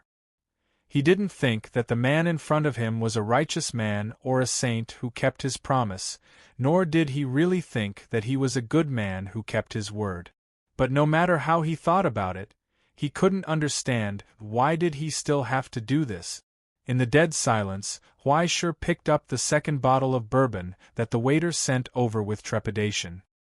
He poured himself a drink and suddenly asked, Now, can this store be considered as something that belongs to me? Ruatu swallowed his saliva stiffly and nodded. Then, we've completed a deal. Huaishur picked up another glass and put it in his hand. He raised his hand and clinked glasses with him. Have a good deal? That pair of quiet eyes looked at him quietly, waiting silently until he couldn't say anything anymore. He drank up the wine in the glass. Have a good deal, very good. Now it's time for the second question. Huaishir leaned on the chair, lowered his head, and looked at him carefully. He asked curiously, "Why didn't you wear a tie when you came to my store?" In the afternoon, before they could recover from the industrial dispute and the fight for territory, two pieces of news spread to every alliance member like a bomb. The first news was that the industrial dispute between New Luo Group and Huaiji Group was successfully resolved. New Luo Group got 25 million from Huaiji Group. Huaiji Group actually lowered their heads and obediently gave the money. For a time, the position of the late New Luo Group's leader in Jianghu was strengthened and promoted unprecedentedly. This last deal was really worth it. Every member of New Luo Group shared this joy. They held the red packets in their hands and felt proud for a moment. In contrast, the second news was really not worth mentioning. From then on, there was no more New Luo Group. Under the sincere request of all the leaders and the unanimous agreement and request of all the members, everyone resolutely carried out the new leader's orders. Then, the territory, manpower, and assets of New Luo Group were all incorporated under Huaiji Group. Not only did they take the money and jump ship, but they also expanded their territory. New Luo Group made a huge profit this time, and Huaiji Group lost a lot. Everyone praised the wise and far-sighted decision of the higher-ups. At this time, it had only been 1.5 hours since Huaishir walked out of the Metropolitan Police Department. The news of New Luo Group's leader's death had already been sent to the four big shots table. What does everyone think? Xing Tianmu asked. There's no need to avoid my relationship with Huaiji. Although I'm the president, everyone can speak freely here. The authoritative editor wanted to discuss with everyone in the comment section. However, no one said anything. Under Xing Tianmu's silent gaze, Huang Chuan put down the cigar in his hand and sighed. He took the lead to take on the role of the bad guy. Previously, the Tiger King Group could use revenge as an excuse. However, no matter what, they went overboard this time, right? In the past, internal conflicts without the permission of the five big shots would result in death. The female leader of the Luaha family nodded in agreement. Huaiji went overboard this time. What about Qianyi? Xing Tianmu asked, what do you think? Qianyi smoked expressionlessly. In the end, he put out the cigarette in the ashtray and said, New Luo Group is my people. This time, it's my fault for not disciplining them properly. I'm responsible. But Huaizhiren killed his own ally without permission. That's really too unruly, isn't it? Xing Tianmu finished his sentence for him. After a short silence, the old man sighed. I know everyone thinks that I value Huaizhi and won't let anything happen to him. In fact, I plan to do this. However, I can't allow the rules of the alliance to be broken. I agree with your views on this matter. The others were stunned for a moment. If that's the case, Xing Tianmu suddenly said, however, before that, I hope everyone can take a look at this. The secretary walked forward and distributed the information that had just been printed to everyone. Since last night, after the fall of Jiu family, the remaining loyal members of Jiu family have launched 4 counterattacks. However, these are not worth mentioning. They have all been extinguished. However, internal conflicts and conflicts within the alliance, including this time between Huaiji Group and New Luo Group, have occurred a total of 13 times. There were 11 instances where blood was spilled, and a total of 3 instances where names were made public. 2 of the group leaders have been punished by me personally. Their fingers are here. Xing Tianmu raised his hand and threw 2 small boxes on the table. His expression was calm. However, this is not something that can be solved with 2 fingers and a few heads. In the silence, everyone looked at the information in their hands and frowned. Even under the suppression of the alliance, the conflicts caused by Jiu family's business still appeared. Wealth moved people's hearts. Of course, there was a reason for this. In fact, a few of the families had accumulated grudges before this. To be able to maintain stability in such a short period of time without causing more trouble, it could be said that they were strong enough. However, this could not hide the violation of the rules. Rules were the key to the survival of an extreme path organization. However, when they abandoned the laws of society and went into the dark, they relied more on the existence of rules. Only when there were rules could the game be played, and everyone's existence could last for a long time. Now, as the shadow of the President's order of nothingness pressed down day by day, under the suppression of the other organizations, everyone had already seen the signs of chaos within the alliance. This cannot be allowed to happen. The female general of Luaha family said coldly, "I think we need to deal with it strictly." "I agree." Huang Chuan did not disagree, which was rare for him. Qian Yilong Heir was silent for a long time. Then, he smiled bitterly and shook his head. He looked at Xing Tianmu. "I think you already have a plan, President, right? I think that instead of using force to suppress them, it's better to follow the will of the people." Xing Tianmu opened his mouth and said, "The rules in the past were to maintain stability. However, in this situation, is stability still necessary? No one is confident. Since we can't see the future, we can only look at the present.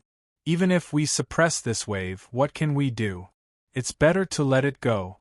Even if there are problems in the future, we can take care of them after this wave." The old man raised his head and said seriously, "It's true that rules are very important, but the essence of extreme Tao is the survival of the fittest. If we even forget this rule, what's the difference between us and being a tyrant in a rat's nest? Since someone is not satisfied with the distribution, then let's see what we can do."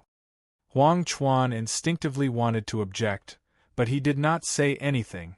Luaharico's expression changed, but he remained silent in the end. While thinking, Qian Yilong Heir finally reacted. "Hey, old man, are you planning to train your troops before the President's order of nothingness? We're used to having a stable time. It'll take some effort to make them remember that they're extreme paths that can't be exposed. They still have to put their heads on their belt." Xing Tianmu knocked on his pipe and lowered his eyebrows. "Just treat it as training for the children. We have to let them know that we have some gut. As long as they don't use their guns, the damage won't be too big. It's all within the acceptable range. There's no need to talk about the things that have already been distributed. At the very least, everyone can take out the things that haven't been distributed. As for the dignity of the alliance, there's no need to worry. If this place is relaxed, other places can be tightened. Everyone can also take this opportunity to clean up the people with ulterior motives and take advantage of the situation. Prepare for war." As he spoke, Xing Tianmu unhurriedly laid out the rules that he had drawn up long ago. It was as if he had prepared everything long ago. No one knew how long he had been preparing this for. Moreover, it was obvious that he had already made arrangements for the division of benefits and the division of authority. There was no reason to object. Moreover, everyone was already dissatisfied with the current situation of the alliance. In the end, Huang Chuan, who was the slowest to react, finally remembered. Damn it, in the end, aren't they just protecting the paper effigy? They're even giving him a reward in disguise. Chapter 738. In the afternoon, in the office of Huaiji Trading Company. These should be the contents of the announcement at tonight's banquet. Xing Tianmu's voice came from the phone. "Huaiji, the news has been revealed to you. Don't drop the ball when the time comes." "Okay, I understand," Huaishur replied respectfully. "Thank you for your protection. I can't thank you enough." Xing Tianmu seemed to laugh. It was hard to tell whether that low and vague voice was filled with joy or ridicule. It was full of meaning. "Between you and me, there's no need to be so hypocritical," Xing Tianmu said. "Anyway, I've given you the opportunity you wanted. It's up to you whether you can grasp it or not. Isn't Yingzhou's tradition that the weak subdue the strong?" Huaishur asked curiously. The president is so indulgent towards me. Isn't he afraid that I'm a shameless person who doesn't know how to be grateful and will backstab him? Ha ha ha, don't joke around. Huaiji, who else can give you as much as I do? Sheng Tianmu sneered. You want to replace my position in the alliance? The current you is not enough. Such a naive dream. Let's talk about it in 3 years. Huaishir raised his eyebrows. I think it won't take a year. It's okay. We'll wait and see. The old man on the other end of the phone laughed. This time it was full of joy. Danbua Inner Circle is such a narrow place. When can it not accommodate you? The phone call ended. Huaishir looked up at the gradually dimming sunlight outside the window. He turned back and threw the phone on the table. He smiled at Shangye, who was fidgeting behind the table. Did you hear that? It's just a small matter. Don't worry about it. He patted Shangye's shoulder, indicating that he didn't need to worry. The matter of New Luo Group is over. You go back and cooperate with the people at the foot of the mountain to integrate the newcomers. It's best if they can be of use. If they can't, then just get rid of them. Tell them that Huaiji Trading Company can do more good deed. They have enough beer, but Huaiji Trading Company doesn't raise useless people. They won't even quench the thirst of unrelated people. Yes. Shangye bowed and respectfully accepted the order. However, he didn't leave. He wanted to say something but stopped. What's wrong? Huaishir raised his head. After hesitating for a long time, Shangye finally asked uneasily, Boss, what you said on the phone just now, is it true? What are you talking about? That's right, Shangye stuttered and finally mustered up the courage to repeat Huaishir's words. It's the part where the lower one succeeds the upper one and replaces the president. Do you really plan to? Oh yes, that's right. Huaishir twirled the pen in his hand, not hiding anything. Although I have an agreement with the old man, I'm afraid the honeymoon period of this cooperation will only last until the end of the General Assembly, right? At that time, without external pressure, the old man would not allow a young boy to jump around in front of him. Coincidentally, I don't intend to let a bunch of old fellows ride on my head. He paused for a moment and asked softly, The president will take turns. Next year, it will be my house. Is there anything wrong with that? Shangye was stunned. His jaw dropped. What's wrong? Huaishir laughed. You can't accept it? No, Shangye was so anxious that his speech was incoherent. He even changed the way he addressed himself. In the end, he was so agitated that the scar on his face turned red. He bowed abruptly and replied in a loud voice, I'm sorry. He bowed deeply and said, No matter what happens, I will follow you for the rest of my life. Huaishir paused for a moment. He raised his eyebrows as if he was stunned. Soon, he smiled, stood up, and patted him on the shoulder. Don't be so agitated, Shangye. I know your loyalty to me. I'll be counting on you in the future. Shangye nodded and bowed deeply again. Only then did he bid farewell excitedly and turn to leave. After the office door closed, Huaishir's smile gradually disappeared. It was replaced by unconcealable astonishment. Returning to his chair, he frowned. His consciousness used young Master Ming's stigmata as a bridge to explore the other cage of dreams that he had hidden. Then, he realized that it was a mess.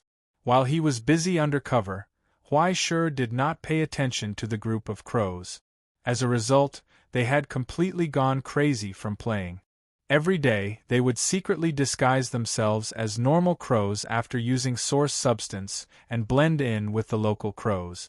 Then, relying on their physique and strength, they would frequently appear in the streets, alleys, convenience stores, video stores, and bookstores. In the end, they would secretly bring back a huge pile of unspeakable items that piled up like a mountain. There was even a group of fanatics who secretly pulled out the wires and picked up old televisions and video players that people did not want from the street. They would watch it day and night. As for the other group of crows that did not participate much, they were not good either. Now, they were circling the phones that Huai Shi had left for them to play with. Then, their little claws skillfully swiped across the screen. Along with the colors of the various mobile game interface, they were enthusiastically cheering. Once they got SSR, they would be as happy as a lark. Moreover, these guys had learned their lesson. They were afraid that they would be discovered secretly spending money on Huai Shi's account, so they relied on picking up coins from the streets and going to convenience stores to buy top-up cards. Who the hell knew how they managed to activate these things at the counter? Moreover, these crows would take turns coming. Every time they came, it would be as if they had lost their parents. When they encountered a group of crows that sold goods, they would run around with their phones in their mouths, as if they wanted to see every single one of them. Very quickly, they would be pinned to the ground and beaten up. But this was F***king enough, Huai Shi calculated for a moment. Women, those who drew cards, and those who soaked in the decaying dream poison pool every day. Her large group of women, gambling, and poison had all been gathered together. What kind of group was this? Huai Shi was so angry that his face turned green.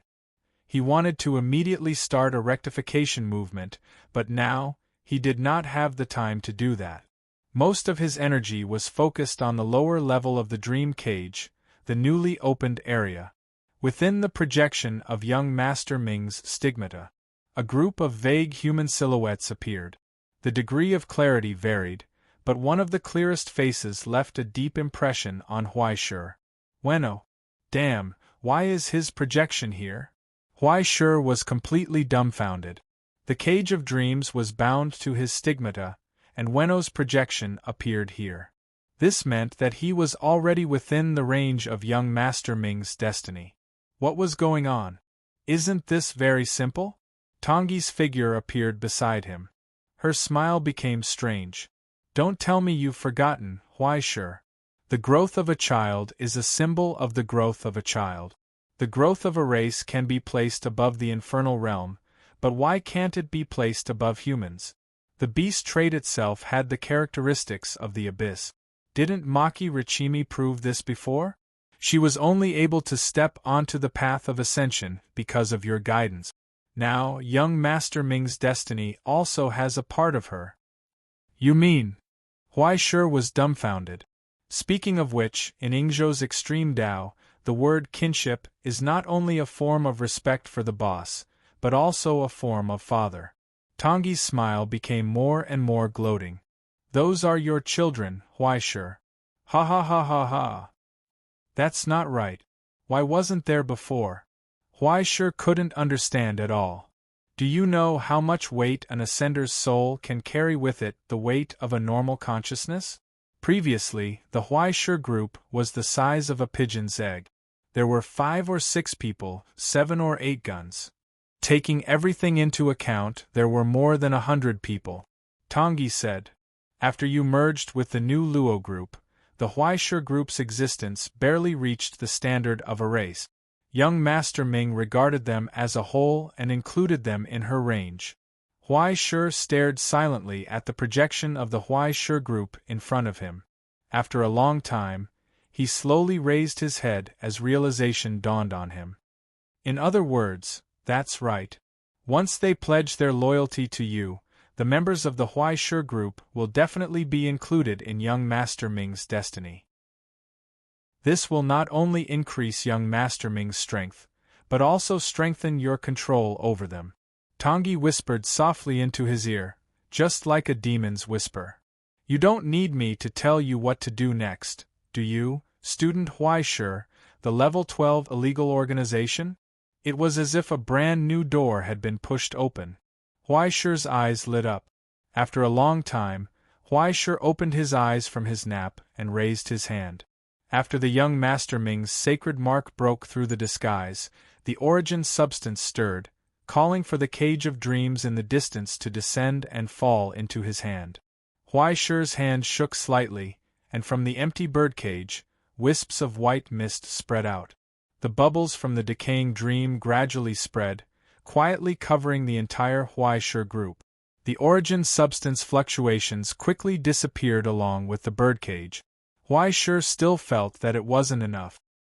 He opened his hand and a burning banner appeared. The door to the bone-burying sanctuary opened, and as the banner fell, it overlapped here. The decaying dream and the bone-burying sanctuary, two layers of power from the same source, covered each other and quickly hid their traces, completely covering the headquarters of the Huaisher group. Next, within this range, he would be able to use young Master Ming's power better. With this heavenly will and miracle in hand, Huaisher could completely control his current organization and manpower, and even go one step further, eliminate the hidden dangers that he hadn't discovered before. He picked up the banner that had fused with his signature pen, flipped open the notebook on the table, and began to quickly organize the situation in front of him and his next plan. The upcoming conflict within the Alliance would directly affect his right to speak within the Alliance, and the peace order that would follow would be a harsh test for the entire Dan Wave inner circle. Ingzhou's Gong family, Wu family, the Astronomical Association and Green Sun, the conflict between the Alliance and other extreme Daos, and even the hybrids in the Dan Wave inner circle. Very quickly, the originally tangled mess was sorted out clearly. Before the peace order was issued, the Gong family and Wu family wouldn't put too much attention on this group of extreme Daos that even they themselves looked down on. And when the hybrids' rebellion and the disaster that the God City would bring in the future spread out, the Dan Wave inner circle could still maintain a state of self-destruction. Even if the time was short, it was still enough to grasp the opportunity. First, gradually control the power within the Alliance, and resist the influence of the peace order. After completely eliminating the hidden dangers of the God City, he would be able to calmly bring a new order to the Dan Wave inner circle. If he wanted to plan for the long term, then he would have to consider drinking water, food, medicine, education, work, and so on. Each of these was harder to deal with than the last, and each was more sensitive than the last. Why did it feel more and more like a rebellion plan? Huaisher rubbed his chin and finally realized. It could be foreseen that if he didn't handle it well, the consequences would be very tragic. This is a job that will offend people. Huaisher whistled happily, and felt that old Master Lin's words made sense. For someone like him who liked to attract hatred, it would be a pity if he didn't take the path of evil. With such a large amount of hatred, it would be a pity if he couldn't get a share of it. However, should he arrange an escape route for the time being? Can the Astronomical Association cover such a big matter? Huaisher murmured curiously. It's still within the scope of a solution. With your ability and connections, the Federal Bureau of Investigation won't send you to the London court and then throw you into the trench prison. In the monitor, Ai Qing, who had been watching coldly until now, finally spoke up. I'm afraid the best result will be that the bastards will obtain temporary order, and you will lose your position and all the trust, scram back to the ivory tower to teach, and be blacklisted for life. Everyone will have a bright future.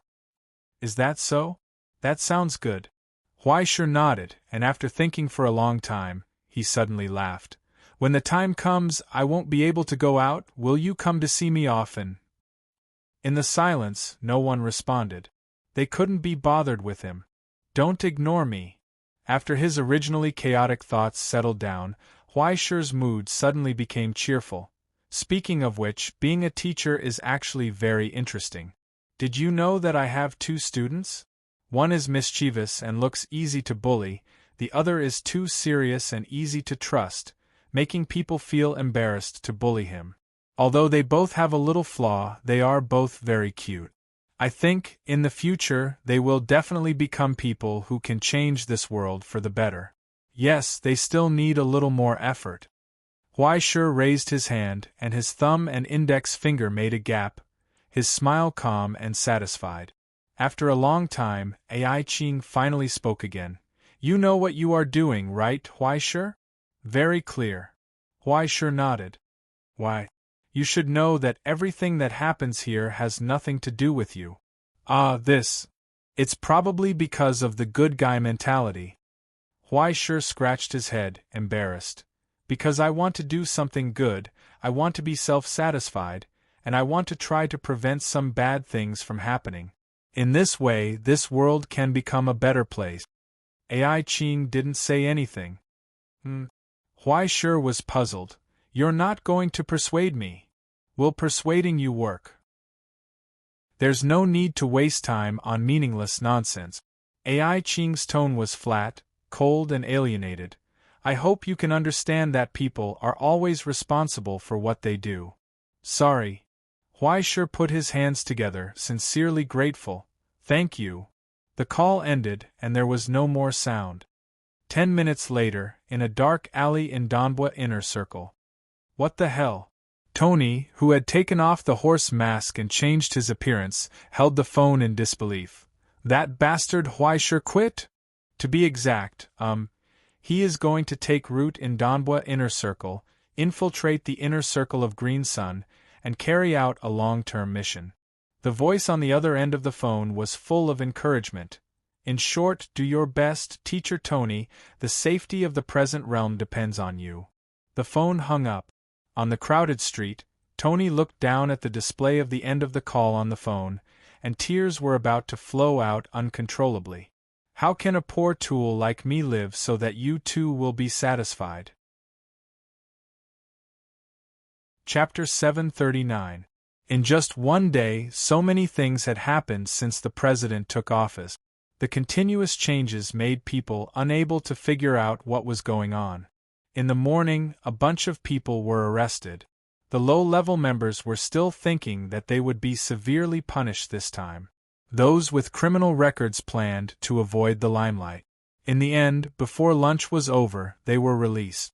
It seemed that they had made some kind of deal with the Metropolitan Police Department. In the end, before the afternoon was over, New Luo Group was gone. Those who were packing up and preparing to run away suddenly felt that something must have happened this time. However, nothing happened. Huai Shiki Group easily swallowed all the properties of New Luo Group. From the beginning to the end, it was smooth as if both sides had rehearsed it countless times. Before the banquet started, there was a new piece of news circulating among the Kyakudo. Hey, have you heard about New Luo Group? Yes, the leader died and was swallowed up. Yes, that's right. In fact, long before this, New Luo Group's Ruatu and cadres were already part of Huai Shiki Group. The leader was already a mere figurehead. Think about it, otherwise, how could it be so smooth? They didn't even shout a slogan of revenge and surrendered. Sigh, poor leader. Until death, he was still a muddle-headed ghost. In all kinds of messy rumors, there were people who vividly described how when Huai Shi walked through the door, his body shook. New Luo Group's Ruatu pulled out a gun and shot his boss from behind. He knelt down and asked for surrender. It was as if he was there and saw it with his own eyes. It couldn't be true. There were also people who said that when Huai Shiki Group took over the Fujimoto Group, he was kind enough to treat everyone in the inner circle of Donbua Group to beer. At that time, New Luo Group's Ruatu slammed the table in front of everyone and said, "This is really my master." And this Huai Shiki Group's origin was not ordinary. He had a handsome face and a cruel personality. It was as if Shutendaji had been reborn. He was like a demon descending from the sky. He was really a god in the human world. In order to not let people guard against him, he even pretended to be a Tauren. He killed all the people who knew the truth in the past and threw their ashes into Kyoto Bay. At the entrance of Tenmu's house, the younger brothers who were driving for their big brother were squatting by the door, sharing cigarettes and vividly narrating the fantasy version that they had heard from their 7 aunts and 8 aunts. The young man who had come to get a cigarette pursed his lips when he heard this. If you ask me, it's not as mysterious as you guys. Isn't the paper effigy just an ordinary person? It has 1 nose and 2 eyes just like you guys. How can it be as powerful as the rumors say? TSK, you speak as if you have seen it before. The man who just spoke was not happy and stared over. The young man was stunned, as if he was stumped by the question. To be honest, I've seen it before. The man who spoke chuckled. After taking a puff of his cigarette, he said with a smile of exultation, "That day when the Huaiji group was distributing beer, it was the leader of the Huaiji group who personally gave it to me. I asked if there was ice. He even said, 'I'm sorry, I've already given them out. Let's continue drinking next time.' That beer tastes really good." At this point, the man smacked his lips, savoring the taste of the free beer. "Really?" The person beside him was in disbelief. "Nonsense, who in the underworld doesn't know that I'm who doesn't lie?" The man just now patted his chest and widened his eyes. "How can that be fake?" The young man who came to get a cigarette finished his cigarette and sat on the stairs to the side with a smile as he listened. Until the person beside him pushed his shoulder and pointed at the man with the scar on his face. "Your boss is calling for you." Okay, thank you." The young man stood up, patted his knee, and waved to the others. "Let's continue chatting next time. I'll take my leave first." Amidst the sounds of agreement and farewell, the young man smiled and walked toward the fierce man who was waiting at the door. Only one person who wanted to go to the toilet after chatting for a long time turned around and saw that the fierce man actually lowered his head respectfully to the young man. "Boss, there's no cooked food in the convenience store nearby, only some bread." Weno picked up the bag in his hand and respectfully handed it over. "Bread is fine too, I'm not that picky." Huaisher picked out 2 from the bag. "You can have the rest too." "Didn't you say the banquet is coming soon? It'll be a mess then, I'm afraid I won't be able to eat. It's better to eat a little first, so I won't have to argue with people on an empty stomach." Huaisher leaned against the tree in front of the door and looked at the people coming and going in front of the door as if he had nothing to do with it. Some people looked over curiously, but their gazes quickly moved away. At most, they would say in their hearts, "Which underling is so unruly, running to the front and being an eyesore?" Meanwhile, the row of fierce men in front of the door didn't dare to look in that direction at all. They just bowed mechanically to welcome him. But soon, Huaisher finished the bread. He folded the bag and stuffed it into his pocket. After wiping his mouth, he took the bottle of tea from Weno. After drinking 2 mouthfuls, he finally felt something in his stomach. "It's about time, I'll go in first. If you're bored outside, just do whatever you want. There's no need to stand here." Huaisher turned around and instructed. After taking 2 steps, he patted his head and turned back. "Oh right, I feel bad about smoking someone else's cigarette for free. Later, help me buy a few bottles of beer, cold ones." He chuckled softly. "Just say that I ran out of ice last time, and this is to replenish them." Weno looked confused, but he still nodded respectfully. Huaisher had already walked forward.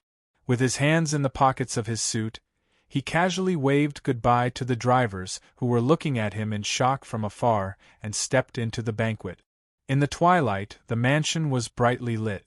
In the hall, on both sides of the 2 long tables, people who had already taken their seats were chatting and laughing.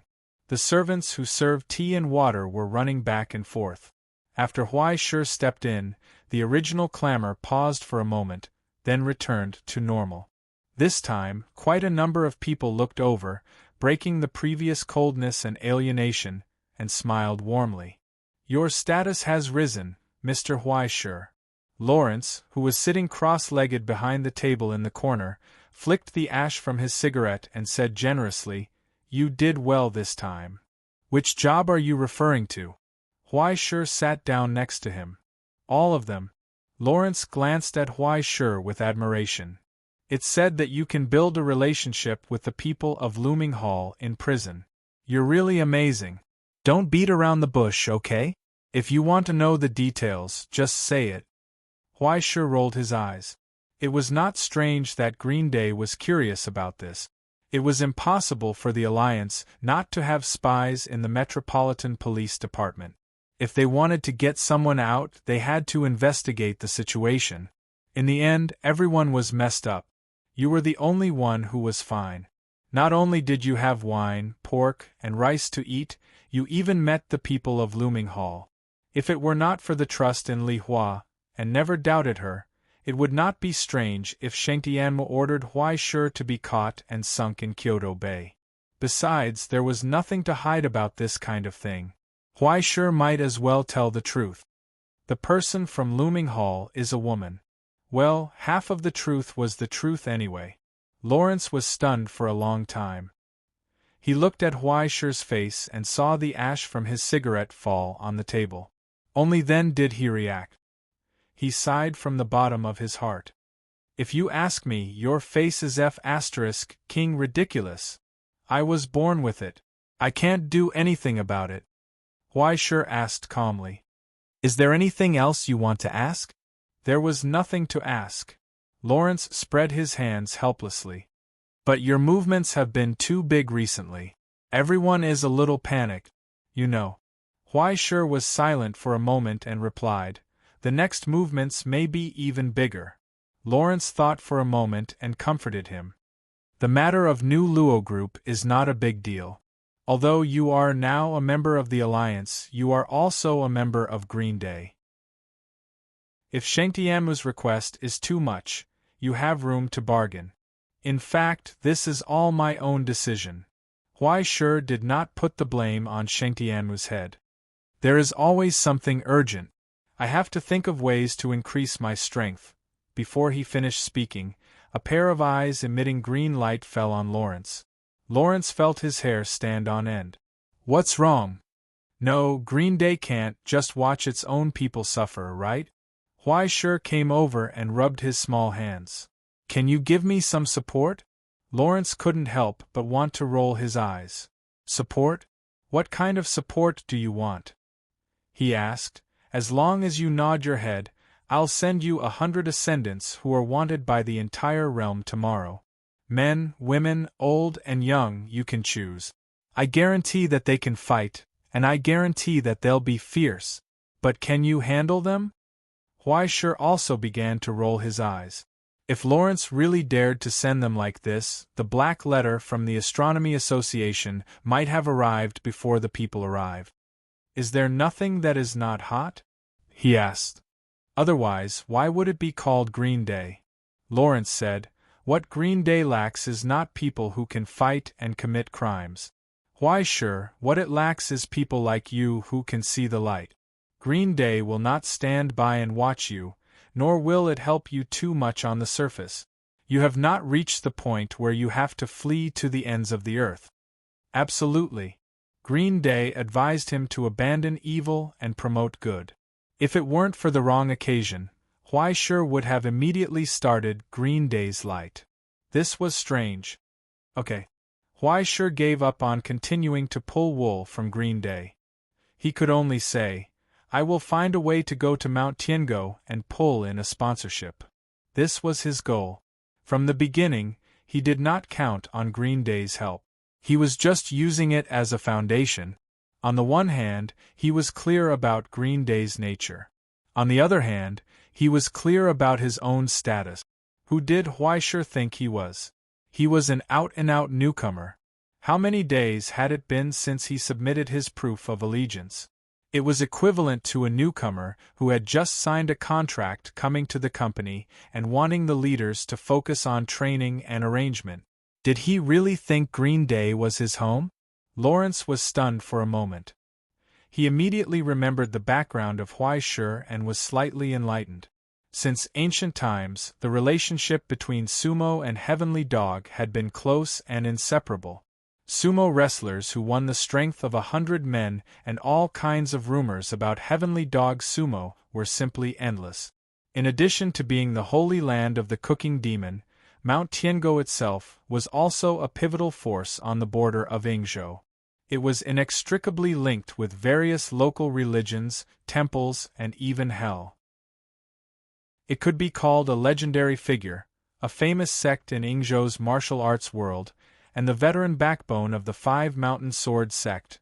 Even if Huai Shi and Mount Tiango had nothing to do with each other, Huai Shi was an old acquaintance. It would be convenient to have the help of the Dragon Mountain workshop. Moreover, he was just using Mount Tiango as a cover for himself. He didn't really want to take anything. At most, he would let the Dragon Mountain Workshop send an empty package over, and that would be it. It was just like money laundering. You always had to have a source that you could take out to be convenient for the next step. In this way, a part of his equipment and strength could be washed clean. However, since he was already here, he couldn't go back empty-handed, right? Huaishe raised his head again. His green eyes looked at Lawrence next to him. He was determined to get something back. Then, he heard a delicate voice calling out to him. Huaishe, here, in the seat of honor. Xing Tian Mu Li Hua smiled shyly at him. Her eyes moved and she waved enthusiastically. Come quickly. Chapter 740. I'm not going anymore. Goodbye, goodbye. Huaishe instinctively wanted to get up and leave. However, they were still in the Heavenly Mu family. Under everyone's gaze, Huaishe could only walk over with a cold face and angrily reprimand her. Lower your voice. Making a big fuss, you don't have any self-restraint. I'm just too excited. Miss Li Hua's cheeks flushed red as she shyly lowered her head. Seeing the paper figurine in his arms reprimand the Heavenly Mu family's beloved daughter like a grandson in front of everyone, who knew how many people's eyes popped out of their sockets. Even Lawrence was dumbfounded and his hand was almost burned by the cigarette butt. At this moment, the American tramp deeply felt the inequality between people as well as the vastness of the path of a cowherd. How many days had it been? The first day they met, the second day they entered a small room, and the third day they were already glued to each other like glue? How did you do it? The people at the side saw it even more clearly. After the paper figurine in his arms sat down, his face was cold the entire time. Miss Li Hua poured tea and asked about his well-being, but he did not give her any face. Instead, he ordered Miss Li Hua around as if he was reprimanding a maid. This was too much. As for Huaishe, his eyes were about to roll to the sky. Did you miss me? Li Hua asked softly from the side. Huaishe squeezed out the words from between his teeth. I missed you to death. Can't you hope for me to be a little better? Can you not King do all these fancy things? Huaishe lowered his voice. I didn't want a real big sister to protect a bastard like you. It's fine if you don't repay me, but can't you let my reputation be a little better? Aren't I thinking for your sake? Otherwise, people will say that after you hooked up with the auntie from the looming mansion, you forgot about the Li Hua by the Daming Lake. Yu Dongri raised his fan to cover his mouth and said softly, that old man Heavenly Mu also wants face. I sacrificed my body, isn't that also supporting you? Please change to a real one. Thank you. Huaishe looked straight ahead and was too lazy to talk nonsense with him. If you have something to say, say it. Do you have any news on the future whereabouts of the Divine City? After a day of hard work, we found a few cloning pods, but we didn't catch the main body. That guy hid very well. However, we did destroy a laboratory and found something. You can take it back to report. Under the table, Yu Dongri handed over a bottle. It was empty except for 2 capsules of pills. Huaishe shook it slightly, but did not open it. Instead, he stuffed it into his pocket. Is this the legendary panacea? The main ingredients are flour, vitamins, and a little methamphetamine. You can feel your body getting a little better after eating it, but once the effects wear off, it's gone. It's just a placebo used to fool people. Are you trying to say that Divine City infiltrated Dan Bo inner circle in the future just to make fake medicine? Who knows? She caught a few of his loyal followers, and they all firmly believed that the Divine City could cure them in the future. As long as people with advanced complications could survive, they would believe whatever others said. There's no way to rule out that guy using the power of hell to do something. Yu Dongri reminded him. He remembered you last time. Remember to be careful. Huaishe frowned. You've loaded the file so many times, but you still can't find where he's hiding? The smile on Yu Dongri's face stiffened visibly. He looked back at him with a puzzled expression. What's wrong? Huaishur asked. No, I'm just surprised. Yu Dongri said, you seem to be able to guess it every time. If I didn't know you from the past, I would have suspected that you had something to do with the higher-ups of the Central Command Bureau. Don't interrupt. Yu Dongri suddenly had the urge to roll his eyes. There's a limit to loading the file. If the Bifrost was really omnipotent, would the present realm still be like this? Besides, I'm just a retired guard. I can't jump too far by relying on one-sided resonance. Huaishur didn't understand at first, but he immediately sensed the unfinished meaning in his words. His expression became serious. You mean that Divine City will actually be on guard against the Bifrost in the future? That's why we have to be careful and on guard. Yu Dongri said, so-called conspiracies mostly leave traces. But if you take advantage of the situation, it'll be very troublesome to find clues. It's not that Divine City wants to provoke a riot in the future, but it's the inevitable result after brewing for so long. Don't you feel that the smell of gunpowder in the Donbua inner circle has become more and more obvious in the past 2 days? Huaishur was silent. Uncontrolled destruction, desperate crimes, and desperate struggles, not to mention the private fights and drunken disputes among the extreme paths. In just a few days, Huaishur was almost numb to this news. He had never lived in the Donbua inner circle before, so he didn't know if this state was normal. But now, even under the powerful suppression of the extreme paths, the Donbua inner circle still couldn't calm the restless undercurrent.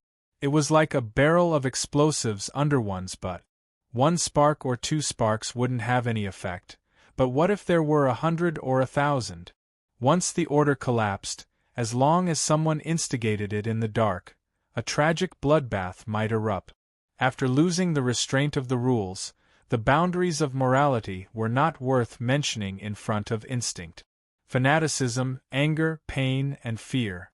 Under these chaotic catalysts, everything fragile in front of him would fall apart in the end. If he wanted to solve it, he had to cut the Gordian knot with a swift knife. Everything shouldn't have fallen to this extent. Yu Dongri said softly, we don't have much time, Huaishur. I know. Huaishur held the teacup and drank the bland tea. He raised his head and looked at the place at the very top. When the banquet was almost done, Headquarters Longevity Heavenly Eye finally put down his chopsticks first and clapped his hands. A crisp sound spread out. In an instant, the originally scattered noise disappeared without a trace. Everyone stopped what they were doing and hurriedly wiped the corners of their mouths, straightened their collars, turned sideways, and listened to instructions. Relax, there's no need to be so serious. Longevity Heavenly Eye waved his hand and said casually, I've called everyone here today, other than eating a meal and bonding. The main thing I want to talk about is the incident that happened this afternoon. For a moment, everyone subconsciously looked at Huaishur. It's here, the highlight of the show is here. The punishment segment that the people loved to see and hear was here. But Longevity Heavenly Eye changed the topic and said with emotion, just as everyone knows, there was a little friction that no one expected, and in the end, it caused both sides to be hurt. Hurting the harmony is secondary, but who doesn't know that life is precious? I understand that everyone has been having a hard time recently, and I don't intend to be too harsh on this. No, you can be as harsh as you want, it's best to be a little more harsh. For a moment, the people sitting below who were waiting for Huaishur to be unlucky were anxious.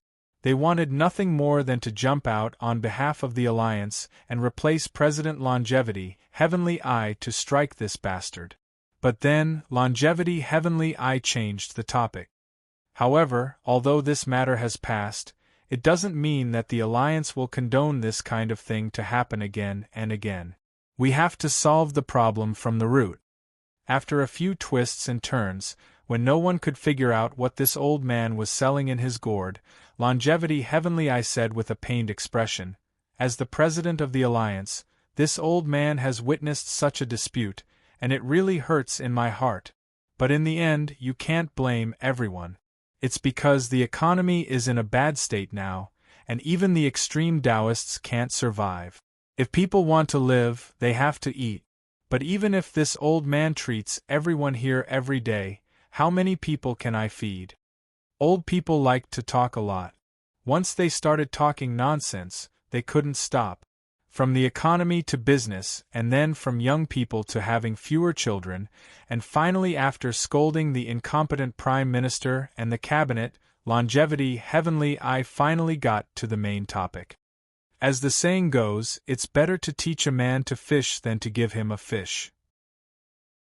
After discussing with the other leaders, this old man has decided to take out all the properties that my family hasn't distributed for a long time, and each family will give up a part of their territory and interests. In the end, all of this is what you see in front of you. After a sudden uproar, a huge map and chart slowly unfolded behind longevity heavenly eye.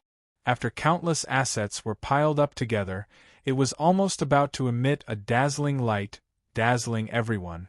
31 Chinga billiard rooms, more than 20 custom shops, 9 theaters, 2 art offices, 11 casinos, 4 construction companies, 19 factories, 4 cinemas, and 12 street stores, bars, nightclubs, hotels, investment companies, temples, docks, frozen fresh food, wineries, clothing, real estate, film and television, entertainment, electronics. It was almost everything.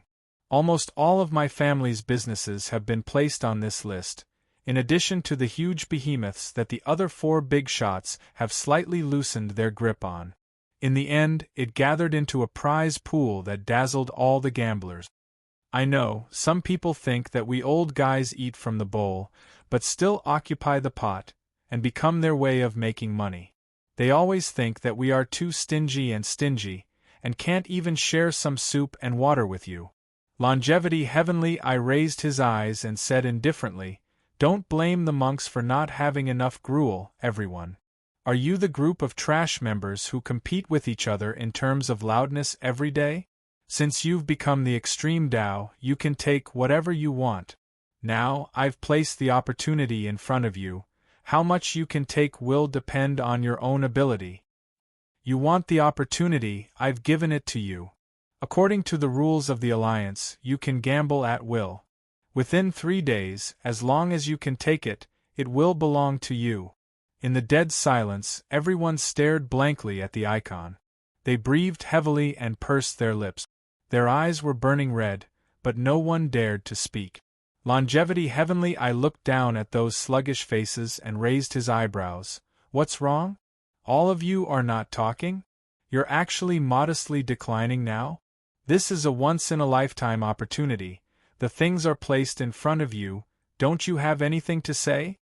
He paused for a moment, glanced at the crowd below, and asked casually, "Why, Jijun, is there anything you like? Tell us about it. Everyone is so benevolent, maybe we'll give it to you." Me? Huai Shi was stunned for a moment, then raised his head and looked at the map and chart above, and played the role of a supporting actor for Old Man Longevity Heavenly Eye. "Is it really just casually choosing?" Longevity Heavenly Eye shook his head. "Nonsense, do you think I'll specifically use this kind of thing to tease you? No, what I mean is, since the things are good, why do you have to choose?" Huai Shi suddenly laughed and asked seriously, "What are you talking about? Can't you take all of them?" Chapter 741. Why did he have to make a choice? Under Xing Tianmu's question, Huai Shi straightforwardly expressed his attitude. "Very simple, I want all of them." His fingertips casually swirled the wine cup. He raised his head and looked around. With a mocking smile, he said, "Who agrees, who opposes?" In the big hall, it was even quieter than before.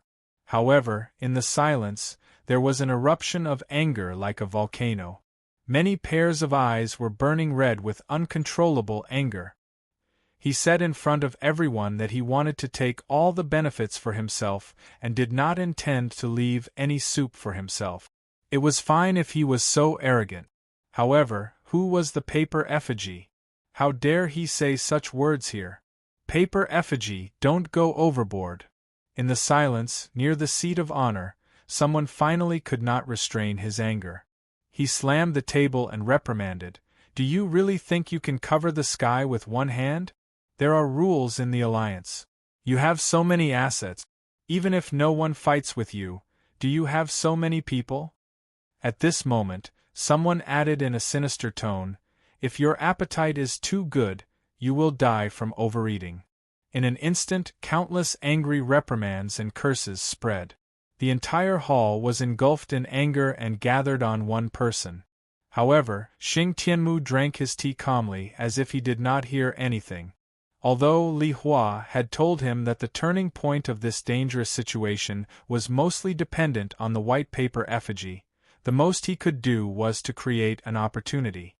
He was not the white paper effigy's biological father, so why did he have to worry about everything for him?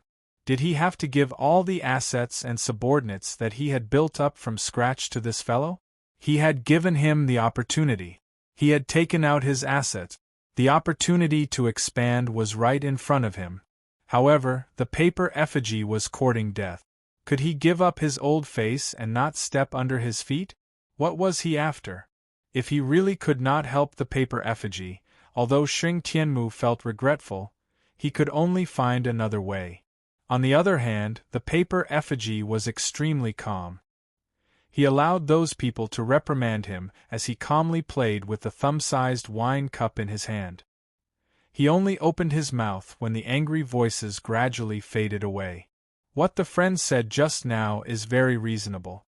The lack of manpower is indeed a problem. He opened his mouth and said seriously, however, the solution to this problem is even simpler. For example, he changed the topic and looked at the people at the banquet with a smile.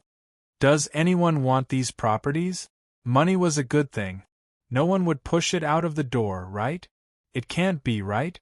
Just as the others were about to explode in anger from her sarcastic words, Huaishir quickly added, "If that's the case, I have a good idea." He raised his voice and raised a finger. "As long as everyone can cooperate with me and work together, I can let everyone take down the business that they want. You don't have to fight or suffer any losses. You don't have to be on edge. You can even take a step further and greatly expand your strength. You can become the core of the alliance." Silence descended once again. Those angry voices suddenly stopped. Everyone's eyes widened as if they had seen a ghost. 100,000 question marks floated up from his head.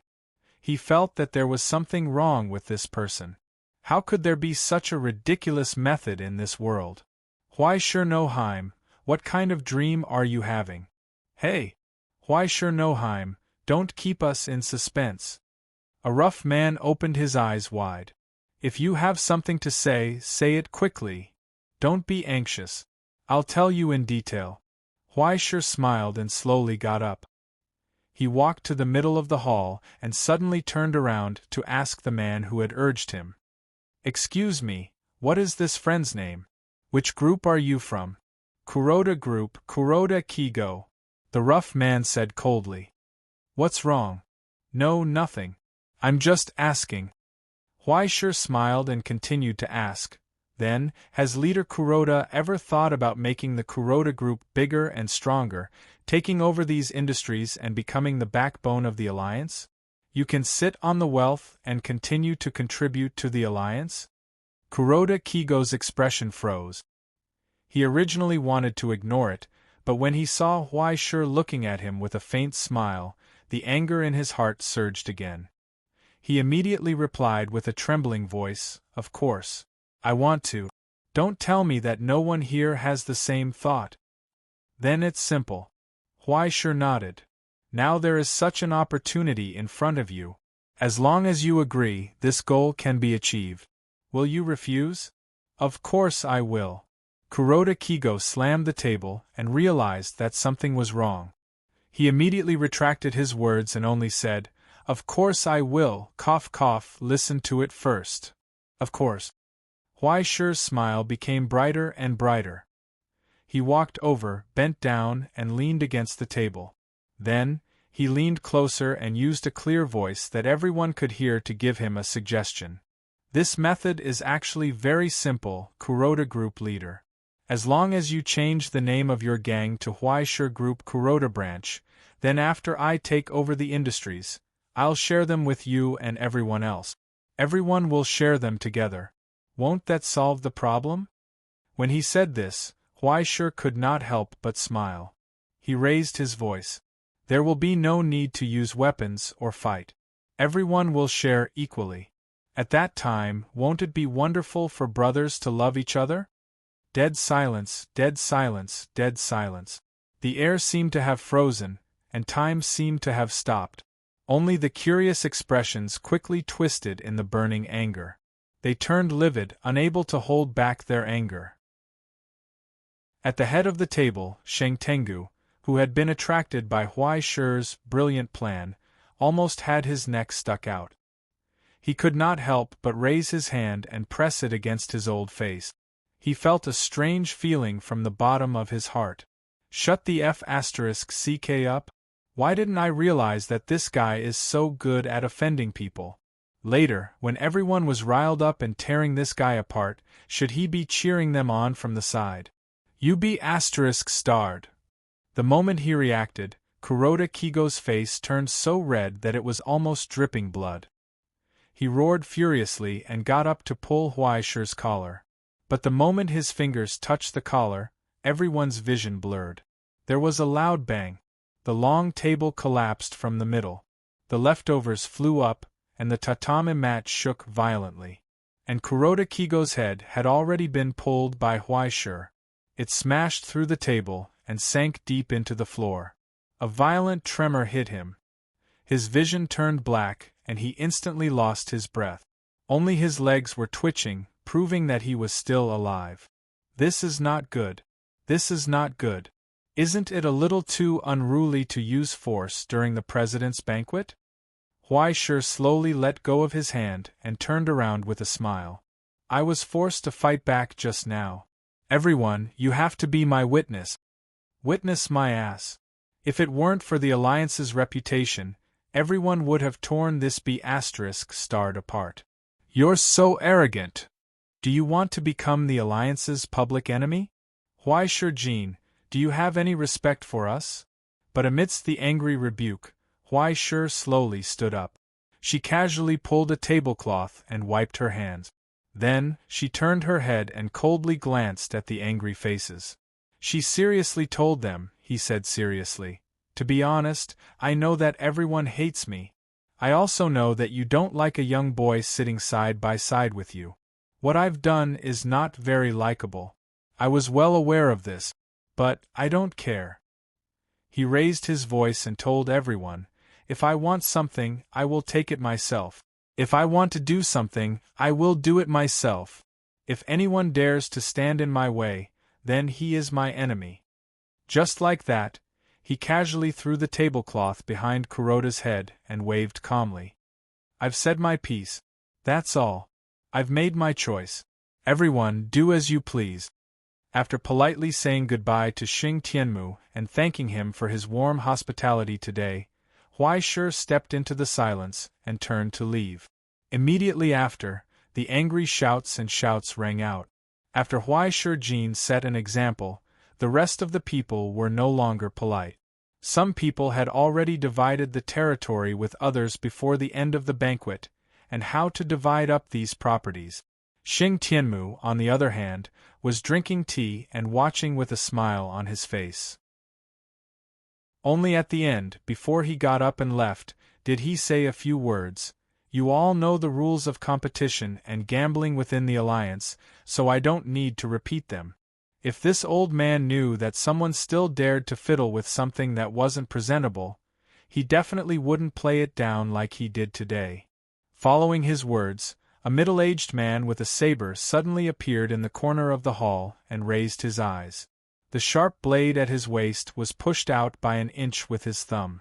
A terrifying chill spread out in an instant, just like death, shrouding everyone's heads and making them shudder. This was Xing Tianmu's final warning. Next time, if you break the rules again, it will be him who comes to see you. At this time, in the car, Huaishur, who was deep in thought, raised his eyes and looked behind him. In young Master Ming's senses, on the winding mountain road 2 kilometers away, a pure and exquisite killing intent was still so clear. There was actually a stage 4 hidden in the alliance, unexpectedly. He recalled what he saw that night, the middle-aged man with a saber and the old man with a spear. The old man was a stage 3, but the ancient spear in his arms was frighteningly powerful. It was definitely some kind of stigmata relic, and the middle-aged man's saber was very ordinary, which made people tremble with fear. It was all because of his extraordinary power, and the killing intent that Dao Chan had cultivated for decades. Looking at it this way, in terms of style, it should be one-sword style. While he was deep in thought, he saw the constantly changing expression of Shangye, who was driving in front.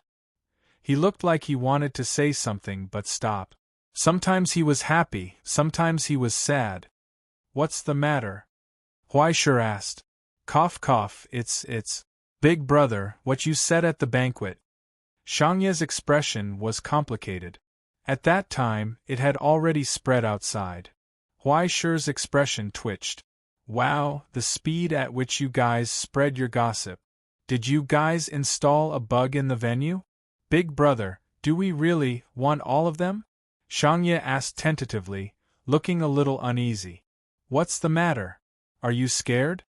Huaishur laughed. No, it's just."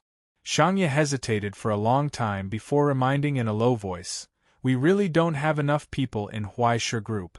How are we going to manage so many businesses?" Anyway, ever since he followed Huaishur and massacred the Tiger King group, Shangye had completely given up on using his brain. He believed whatever Big Brother said. Not to mention doubts, even a question mark would not appear in his mind. If Big Brother said he wanted all of them, then he would definitely want all of them. If Big Brother felt that he could handle it, then he definitely could. The only hateful thing was that Big Brother was so powerful, but Huaishur group was too lousy. After the expansion and selection, and again according to Huaishur's orders, the current Huaishur group only had about 200 people. They couldn't keep up at all. I actually still have many brothers in my hometown. At this point, Shangye volunteered and patted his chest. "I'll go and recruit people tonight. I definitely won't disappoint Big Brother." Pfft, ha ha ha ha ha. Huaishur couldn't hold it in anymore and laughed. "Shangye, don't tell me you really think that Huaishur group can take all of them?" "Huh." Shangye was dumbfounded. "Can't we?" "That can't be." Huaishur spread his hands. "To be honest, I didn't think that we could take all of them either. The current Huaishur group can't handle all of them at all. Even if we manage to take in all of our opponents, we don't have that many trustworthy backbones to support the organization's framework.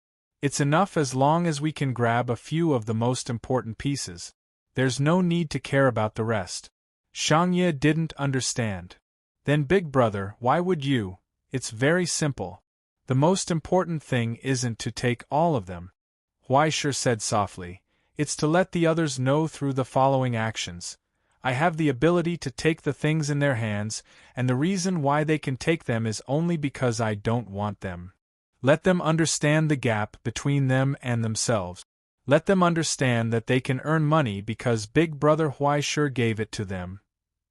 It's really nice to live in a world where the bigger fist makes the right." Huaishur couldn't help but laugh mockingly. "All of them are bad people. None of them are good. I don't feel guilty at all when I cut them up. Shangye, I really like extreme Dao." Unfortunately, the person next to him wasn't the quick-witted little 19, but the simple-minded Shangye who didn't even finish compulsory education. After listening to him, he held it in for a long time until his face turned red. Big Brother Huaishur is awesome. While the vehicles were moving forward, dozens of lights lit up the road ahead. More than a dozen cars were densely packed on the mountain road. Passing through the dense crowd in front of them, the dazzling high beams shone straight ahead. The extreme Dao who were holding machetes, baseball bats, and all kinds of weapons narrowed their eyes and identified the number plates of the vehicles. Then, their expressions quickly turned fierce. They didn't hide their killing intent at all. "Revenge for Big Brother Kuroda!" Someone shouted loudly in the noisy noise. Shangye subconsciously raised his hand and touched his toolbox, wanting to take out his gun. However, he was stopped by Huaishur. "Old man Shengdianmu just said that guns are forbidden in the upcoming internal conflicts of the alliance. Look at the other side, they didn't bring anything, right?" Shangye thought for a while and cautiously suggested, "Our vehicles have been modified. We're not afraid of collisions. Why don't we charge over first?" "There's no need for that. It's just a few opponents." Huaishur slowly rolled up his sleeves. Soon, he paused for a moment, then rolled up his sleeves and buttoned them up. When he looked up at Shangye, he revealed a strange smile. "I'll leave it to you, Shangye." He raised his hand and patted Shangye's shoulder. He said earnestly, "Just treat it as if you're using your iron fist on them for me." Shangye was completely dumbfounded. He looked at Huaishur, then at the opponents who were rapidly approaching outside the window. He couldn't see their numbers clearly in the dark, but there were at least hundreds of them, right? Did he offend Big Brother in some way? Why did he arrange for him to do this? He was dumbfounded. However, when he met Huaishur's expectant and serious gaze, he couldn't say anything. Soon, he swallowed dryly. Leave it to me," with the mentality that he was going to die. He pushed open the door and got out of the car. He had already decided to sacrifice himself for Big Brother Huaishur. Although he might not be able to defeat them, it didn't matter. A person like Big Brother must have his reasons for arranging for him to do this. Suppressing the urge to tremble with his hands, he took out 2 brass knuckles from his pocket and held them in his hand. He stood in front of the car and roared at the enemies who were rapidly approaching in front of him. "Come on, bastards! Your opponent is me, Shiro Ueno from the Huaishur group." He wanted to say that. However, just as the words reached his throat, he heard a strange crow's cry. A fervent aura surged from his heart. Immediately after, the words that came out of his mouth became completely different. "Holy!" In that instant, under the crisscrossing lights of the car, the people who were charging over all saw countless wisps of black smoke rise from Shangye's shadow as if they were hallucinating. They intertwined in midair to form a sinister silhouette. It was like a pitch-black bird spreading its wings and soaring. The dark silhouette pounced into Shangye's body, causing the burly man's aura to instantly become ferocious and fierce. His eyes were blood-red. The origin substance from Iron Crow circulated in his body, bringing with it a seemingly endless amount of power. It caused his blood to boil and his soul to roar. In that instant, Shangye took a step back, raised his hand and punched forward. It was a clean, direct punch. Bang! A muffled sound that sounded like a broken thermos rang out. Immediately after, the extreme Dao cultivator who was charging at the very front was sent flying. On his collapsed chest, bloody wounds caused by the brass knuckles appeared. There was also a deep fist imprint. Ueno grinned and let out a sharp shriek that sounded like the high-pitched chirping of a bird. The blood-red light in his eyes was almost reflected. He could feel the power surging in his body at this moment. So strong! He laughed excitedly and punched out. He ignored the blade that was slashing down and once again defeated the opponent charging at him from the right. With one punch, that person's entire body bent 90 degrees. He clutched his stomach and could no longer get up. Meanwhile, the blade that was slashing down landed on his raised arm. After cutting through a layer of clothing and skin, it was clamped down by his bulging muscles. "That's it?" Shangye slowly turned his head and looked at the dazed man. His iron arm swept out, and the brass knuckles smashed down. Amidst the low whistling sound that broke through the air, that face gradually distorted and swayed in this almost stagnant time. Like a ripe pomegranate, it opened its small mouth and spat out teeth-like seeds that floated in the air. Immediately after, it flew together with its owner into the darkness where the light could not find it. At this moment, The violent power spread out along with Shangya's movements, making him feel overjoyed and happy. His sharp shark teeth glowed with a cold metallic light. Then, the brutal 1 versus 92 began. Chapter 742. Under the deep night sky, the winding mountain road was pitch black. Only the crisscrossing high beams illuminated the countless crisscrossing figures. Amidst the ear-piercing screams and angry roars, the sinister silhouettes of shadows were constantly reflected on the blood-stained asphalt road.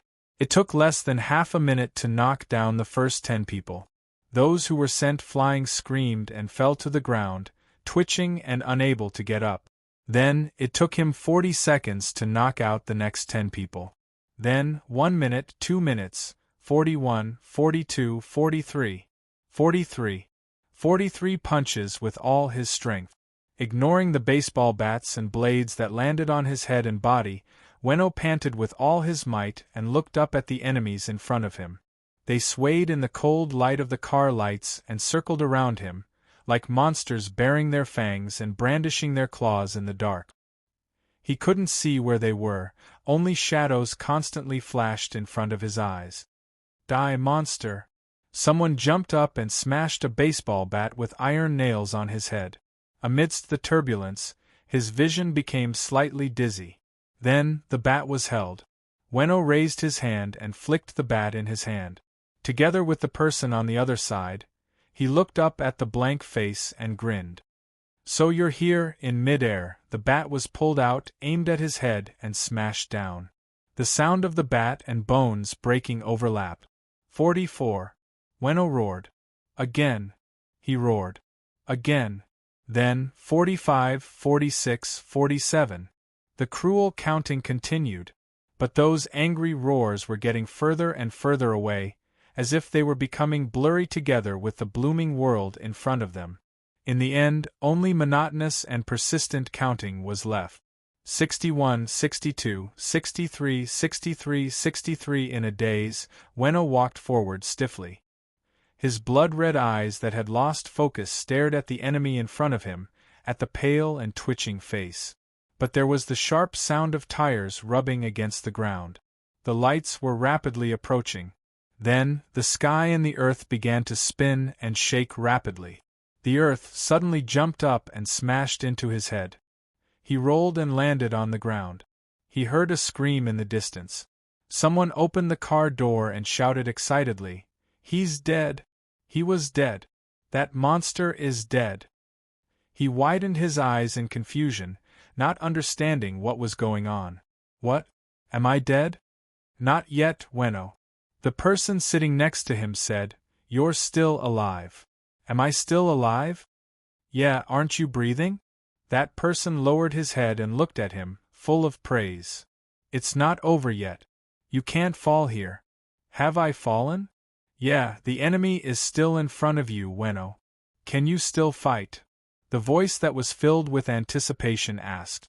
In his confusion and drowsiness, Shangya listened in a daze. He couldn't help but laugh. There was no answer. Only the fist with twisted knuckles slowly raised. It was scarlet with blood.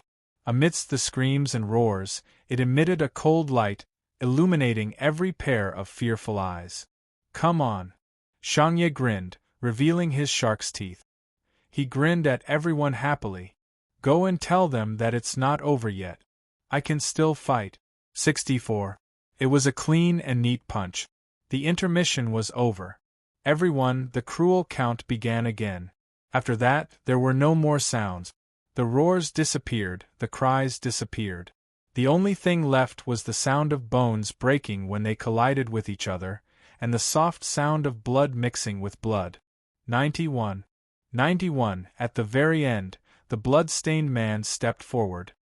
His empty eyes stared at the last enemy in front of him, and a terrifying fanatical smile appeared on his face. He didn't care about the enemy kneeling on the ground and begging for mercy in fear. He swung the last iron fist. A high-pitched scream spread, piercing through the dark night. The kneeling enemy closed his eyes in despair, but the terrifying impact that he had expected did not come. When that person opened his eyes, he saw the fist hovering in front of him. When the final force of an arrow at the end of its flight fell, it was no longer enough to touch the last opponent. Only a wisp of blood dripped from the broken brass knuckles and landed on his face. With the force of 1,000 pounds, it crushed his last bit of rationality. The man collapsed on the ground, twitching. There was a watery glow spreading from his crotch. In front of an opponent who was like a demon, he no longer had the courage to raise his weapon. 92. The voice that came from behind Weno put an end to this battle. When he turned around in a daze, he saw the smile of his team leader. "Congratulations, Shangye," Huaisher said. "You can take charge now." Shangye was stunned for a long time. He opened his mouth, wanting to say something, but he didn't even have the strength to support his body. He staggered and fell. Huaisher reached out, grabbed his arm, and propped him up. When he turned around, he saw the cars parked in the distance on the mountain road behind him. The Alliance members who returned after the banquet in the distance, the team leaders smoked in silence. They stood quietly in the darkness, witnessing the beginning and end of this battle. Soon, there was a crisp applause. It wasn't clear where it came from, but the applause soon spread. Abandoning their prejudices and unhappiness, these men who belonged to the extreme path offered their congratulatory gifts in the most straightforward way, celebrating the completion of this tragic trial. The birth of a real man. Do you see, Shangye? This is all applause for you. Huaisher turned around and told him seriously, "You're amazing today." Indeed, the ghost crow could enter Shangye's body through young Master Ming's power, multiplying his strength and making him fearless. However, this power was not limitless. From the 40th person onwards, the source substance and power given by the ghost crow had been used up. All that was left was a vigorous life force. From then on, everything that Shangye did came from his own will. This was a miracle that belonged to him alone. When Shangye woke up again, it seemed like a long time had passed. He was already back in the car. It was as if he had a long dream. When he opened his eyes, he didn't know what had happened. This time, Huaisher was the one driving. He sat in the passenger seat. In his drowsiness, he looked at the neon lights outside the window. "Boss, what happened to me just now?" he asked softly. "I seem to have gained a lot of power." "It's magic, Shangye," Huaisher replied. In his confusion, Shangye couldn't help but laugh. "Boss, are you a magician?" "Yes, something like that. Believing in your heart is magic," Huaisher said casually. He flipped through the plastic bag beside him and handed it over. "Do you want to drink beer? It's still cold. I left it for you." "Sure." Shangye took the beer and enjoyed the cold feeling in his hand. He sniffed the fragrance of the wheat and smiled. Just like that, he fell into a deep sleep in an indescribable drowsiness. Before the sun had even risen, the explosive news had already spread to the ears of the entire Alliance. Just a few hours ago, under the witness of all the leaders of the Alliance, the usually ordinary Sharkman Wenoshiro had actually single-handedly defeated the entire Kuroda group's men, fighting against 92 men alone. Even the big shot from the Arakawa family was shocked. He praised to his left and right, "You have to see clearly. This is a real man." For a moment, Shiro Weno was in the limelight. Even Huaisher's group couldn't believe that the big brother Shangye, who used to drink and brag with them, was so brave. There was an endless stream of people coming to visit him.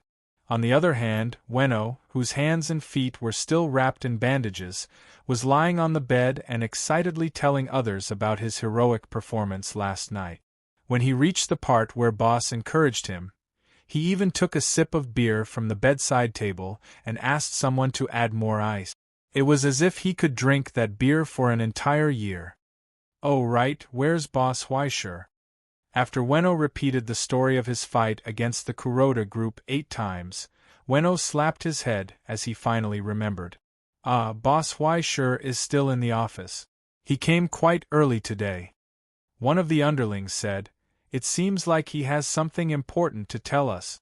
He's talking to everyone in the group today. I just went over. Someone beside him interrupted. He held a banana in his hand and excitedly boasted, "Boss Huai sure actually knows my name. He asked how my family is doing. He even knows that I have 2 sisters. Oh my, even those 2 brats, Naka and Yoshiko, got gift." As he spoke, he took out a box of crayons and showed it off. He didn't even let anyone touch it. He was overjoyed. "You bastard, you must have gotten a raise." Someone looked over suspiciously and slapped the table. "No wonder he's so happy. He's treating us tonight." "Tonight?" The person who spoke snorted. "I'm treating you tonight. Do you dare to go?" "Ha, you stingy bastard. If you dare to treat us, do you think I don't dare to eat? Don't you know? Mr. Odama said that he has already booked a place. Boss is treating all the old members of the group to drinks tonight." The middle-aged man who was smoking flicked the ash off his cigarette and patted the shoulder of the young man behind him. "It's good to have seniority. Ox Island, it's useless to be envious. Endure it for a few years." The yellow-haired young man who was called Ox Island scratched his head awkwardly and laughed. He quickly waved his hand modestly, not daring to compare himself with the seniors. Seeing that the topic was away from him, he smiled, but the disdain in his heart could not be hidden from the corner of his eyes. "Envious? Envious my ass. You said it as if you're envious that you idiots can eat. And that guy Aso, he's been in the business for so many years. He's bled a lot and worked hard. The group leader has probably changed his luxury car several times. Yet, he's so happy just because he gave you a crayon. Is there something wrong with his brain? How did this group of idiots become extreme Dao?"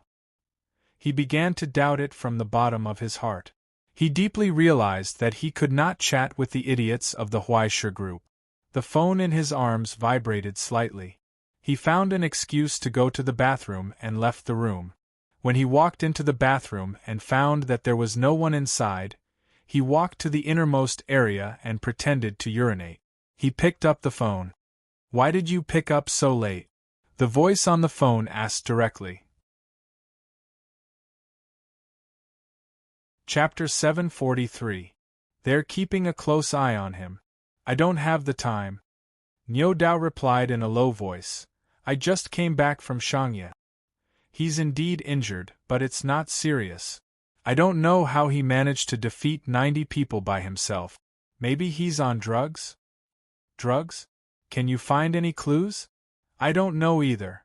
Niu Dao said. "I've only been here for less than 2 days. It's not easy to get into their circle. I can't possibly ask about everything, right?" "Bastard, is this how you talk to your seniors?" Another voice scolded. Soon, the voice that was on the phone became amiable. "Don't blame Oniujima-kun. After all, this kind of thing can be stressful. Niu Dao, don't worry. It's a great achievement to be able to catch any clues from Huaiji's group. In the short term, you should be able to get to Huaiji's side as soon as possible. You should be fine, right?" "Yes, I understand. I won't let down the Iron King faction's reputation," Niu Dao said solemnly, nodding and bowing. After hanging up the phone, the smile on his face gradually disappeared. He had worked so hard for the faction for so many years. In the end, he was thrown out as a spy just because he was a bastard. F***ck, the higher-ups didn't treat him as a human. "Why don't I just take some money and run away?" But soon, he dispelled this idea. If he dared to betray the Iron King faction, he would probably be covered in cement and sunk into Jingdu Bay before he could run out of Jingdu. He had to do this even if he didn't want to. If he was exposed, he shuddered and pulled up his pants. He cursed in his heart, F***ck, both of them are not good people. Niu Dao paused for a moment. Only then did he realize that someone was standing behind him. His short hair was white. It was Gao Zhe from Huaiji's group. Gao Zhe glanced at him suspiciously. He shuddered subconsciously and quickly bowed. Gao Zhe waved his hand and said, There's no need for that in the toilet. You're called Niu Dao, right? Niu Dao Qin? Yes, it's me. Niu Dao nodded frantically. Gao Zhe nodded nonchalantly. Oh, someone called you just now but you weren't there. Remember to go to the leader's office. He's looking for you. Yes. Niu Dao's heart skipped a beat, but he didn't dare to delay in front of Gao Zhe, so he hurried upstairs. However, when she reached the door of her team leader's room, she didn't dare to enter. Just as she was pacing back and forth uneasily, she heard a sound coming from behind the slightly closed door. Is it Ox Island? The door is unlocked. Come in. Niu Dao swallowed his saliva and opened the door. He subconsciously heaved a sigh of relief. There were no thugs glaring at him from behind the door. There was only a simple bookshelf, a table, and 2 empty chairs. At the tea table by the door, the busy young man looked up and glanced at him. Come in, don't be nervous. Niu Dao was stunned for a long time. He looked at the ferocious and ugly face in the description. No matter how hard he thought about it, he couldn't believe that an extreme Dao cultivator could be even better looking than those male prostitutes who sold their faces. From the looks of it, he wasn't even as good at fighting as he was. Could it be that he was just a pretty boy who relied on others to curry favor with the guild leader? What would you like to drink? I just bought a bottle of good wine this morning. Do you want to try it? His team leader's voice interrupted his thoughts. He hesitated for a long time before nodding vigorously. Soon, a glass half filled with wine was stuffed into his hand. Huaishur patted his shoulder. Don't be nervous. Sit down first. Wait for me for a while. It will be done soon. Oh, okay. Niu Dao held the wine glass and sat down on the opposite side of the desk. Just as Huaishur was looking at the report from the house, he noticed that there was a huge crow standing on the clothes rack in the corner of the room. As if it was carefully taken care of by someone, the crow looked glossy and smooth. Its feathers shone with traces of metallic light. Its body was even a little exaggerated. The crow glanced at him as if it had no interest in him. Caw, it made a sound. Translated, it meant, Snitch Guna. The range of the bone-burying sanctuary and the cage of dreams overlapped with the entire Huaiji group. It was equivalent to more than 1,600 crows spying in the dark all the time with their small eyes.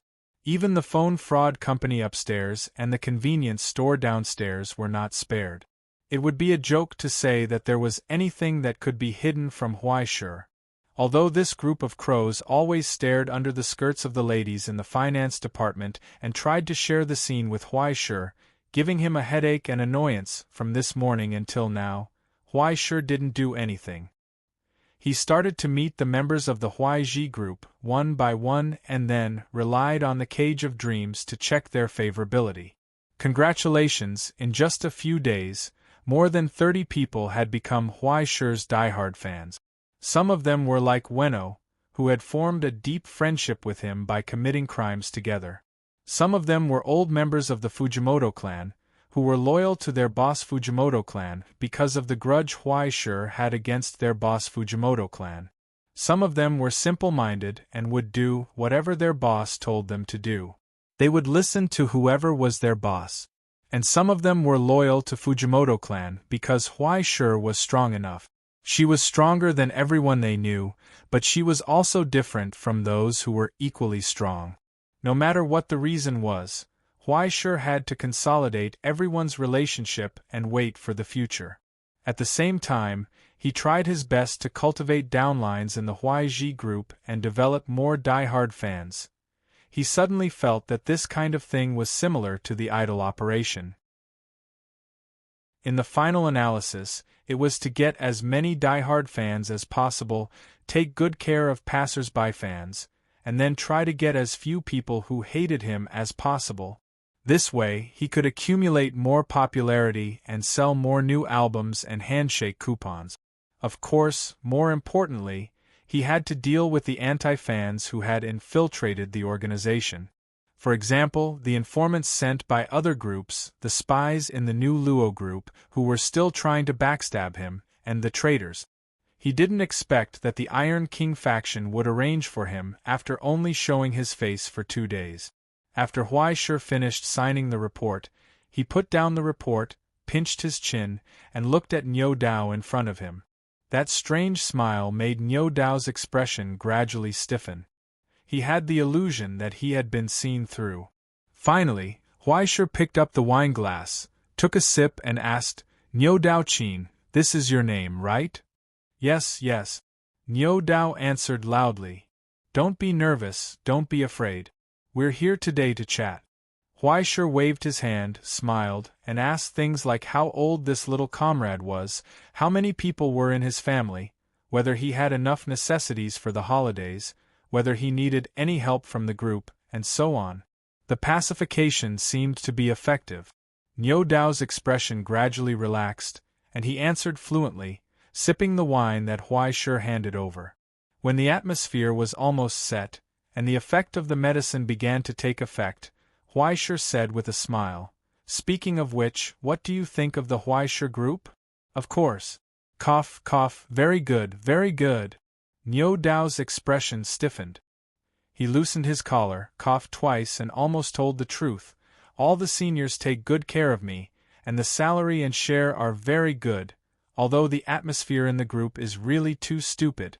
"Have you really been in management before? Isn't there too much problem? Speaking of which, does everyone have a brain? They don't even check the new members. What if a traitor like me sneaks in? Moreover, I've only been here for 3 days, and I've already become a trusted member. Hey, can you guys be more careful?" He had a stomach full of complaints, but he couldn't spit them out. His face turned red with the influence of the alcohol, but fortunately, he managed to hold it in. "Ha ha ha ha, Niu Dao Kun, you really don't look like an extreme person." Huai Shi sighed. Niu Dao was puzzled. He touched his dyed blonde hair, the tattoos on his body, and all kinds of messy street accessories. He didn't understand why Huai Shi said that. Probably because you're shy when you smile?" Huai Shi shrugged. "The other guys aren't like you, always talking about F***ck. When you talk to me, you'll occasionally say something that makes my liver cold." But Niu Dao Kun didn't curse from the beginning to the end. "This is very good, very good. Keep it up, our group is also civilized people." Huai Shi didn't hide his praise, which made Niu Dao feel embarrassed. After hearing his words, the first thing he felt wasn't relief, but a kind of indescribable disappointment. Although it's normal to curse as an extreme person, manliness isn't something that can be highlighted by cursing. "Niu Dao Kun, you don't have to feel ashamed." Huai Shi took a sip of wine and continued, "I was just thinking that it would be good if everyone in the group could be more cultured. Hey, Niu Dao Kun, do you have any dreams?" Niu Dao didn't understand. "That's right, anything you want to do, dream, wish, anything is possible." Huai Shi said indifferently, "Since it's just a casual chat, I'll talk about mine first.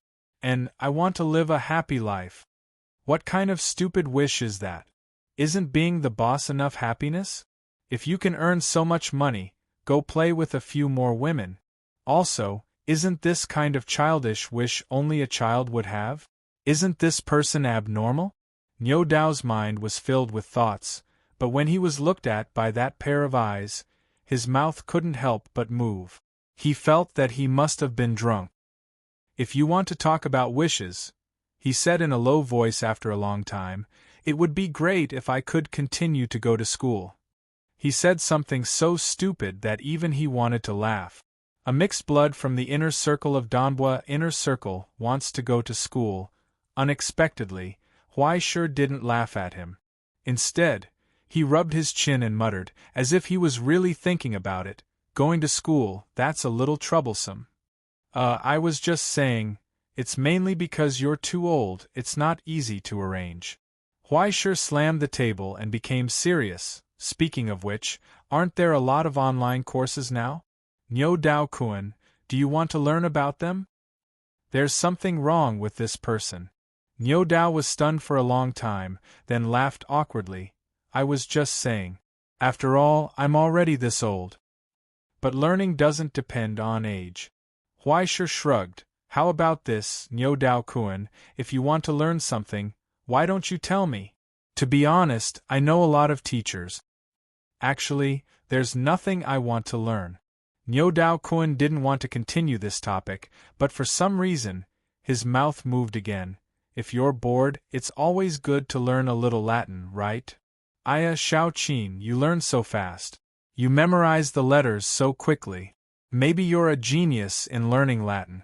The words in his memory came back to him again, and he was stunned. After a long time, he remembered. The teacher who said that to him was already dead, overdosed.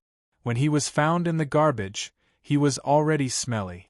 But since he was young, that was the first time he heard someone praise him.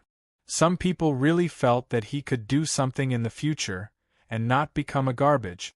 Even he himself couldn't remember it. Once again, he thought of it. Latin? He murmured softly in a daze. This? You should have said so earlier. The man behind the desk breathed a sigh of relief, as if he had encountered something worth being happy about. He slammed the table excitedly. If you want to learn, I'll teach you.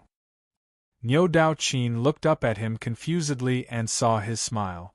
It wasn't mockery nor sarcasm. He didn't even wonder why he wanted to learn Latin. Instead, he was full of expectation and excitement. It was as if he would be very happy if this guy wanted to learn Latin. Was he crazy? Niu Dao Qin lowered his head, holding the cup in his hand. He suddenly didn't want to talk anymore. He wanted to find an excuse to leave, but he heard a voice from the opposite side. That person said to him, Unis pro omnibus, omnispruno. That's it, you see. Huaishir smiled, directly turning the report on the table over, holding a pen to write on the blank space at the back, and finally turned the angle to push it towards him. Everyone for me, I for everyone. This is the meaning of this sentence, Huaishir explained. It's easy to understand. Let's start from this sentence. How about it? Niu Dao Qin didn't speak, looking at him blankly. After a long time, he lowered his head and looked at the paper on the table, as if he didn't understand. Hence, Huaishir repeated it again, and then, he used katakana to mark the pronunciation below. He explained the grammar, until Niu Dao Qin repeated after him in a daze, and after confirming that every syllable was correct, Huaishir nodded in satisfaction. Isn't this obviously very talented? Remember to revise when you go back, Niu Dao Kuan. I will ask next time. Oh, okay. Niu Dao Qin held the paper absent-mindedly, and walked out of the office before he realized what had happened. But when he lowered his head, he saw the paragraph on the paper. How should he describe this feeling of absurdity? He didn't know. But this person was totally crazy, right? Does he have to teach me Latin as well? Just find a trash can and throw away the broken thing. That was what he thought at first, until he accidentally flipped to the front, and saw the densely packed transfer records, and all kinds of large sums of money. He froze on the spot, and subconsciously squeezed the phone in his pocket. But then, he subconsciously let go of it. He felt that he might have drunk a little too much, and actually said so many absurd things, and had so many absurd thoughts. When the slight drunkenness gradually dissipated, he raised his hand blankly, and looked at the record in front of him. But the line of words on the back of the paper shone in with the sunlight outside the window. Everyone for me, I for everyone? Someone who would say such things should be crazy, right? What was in the mind of the person who taught this kind of thing?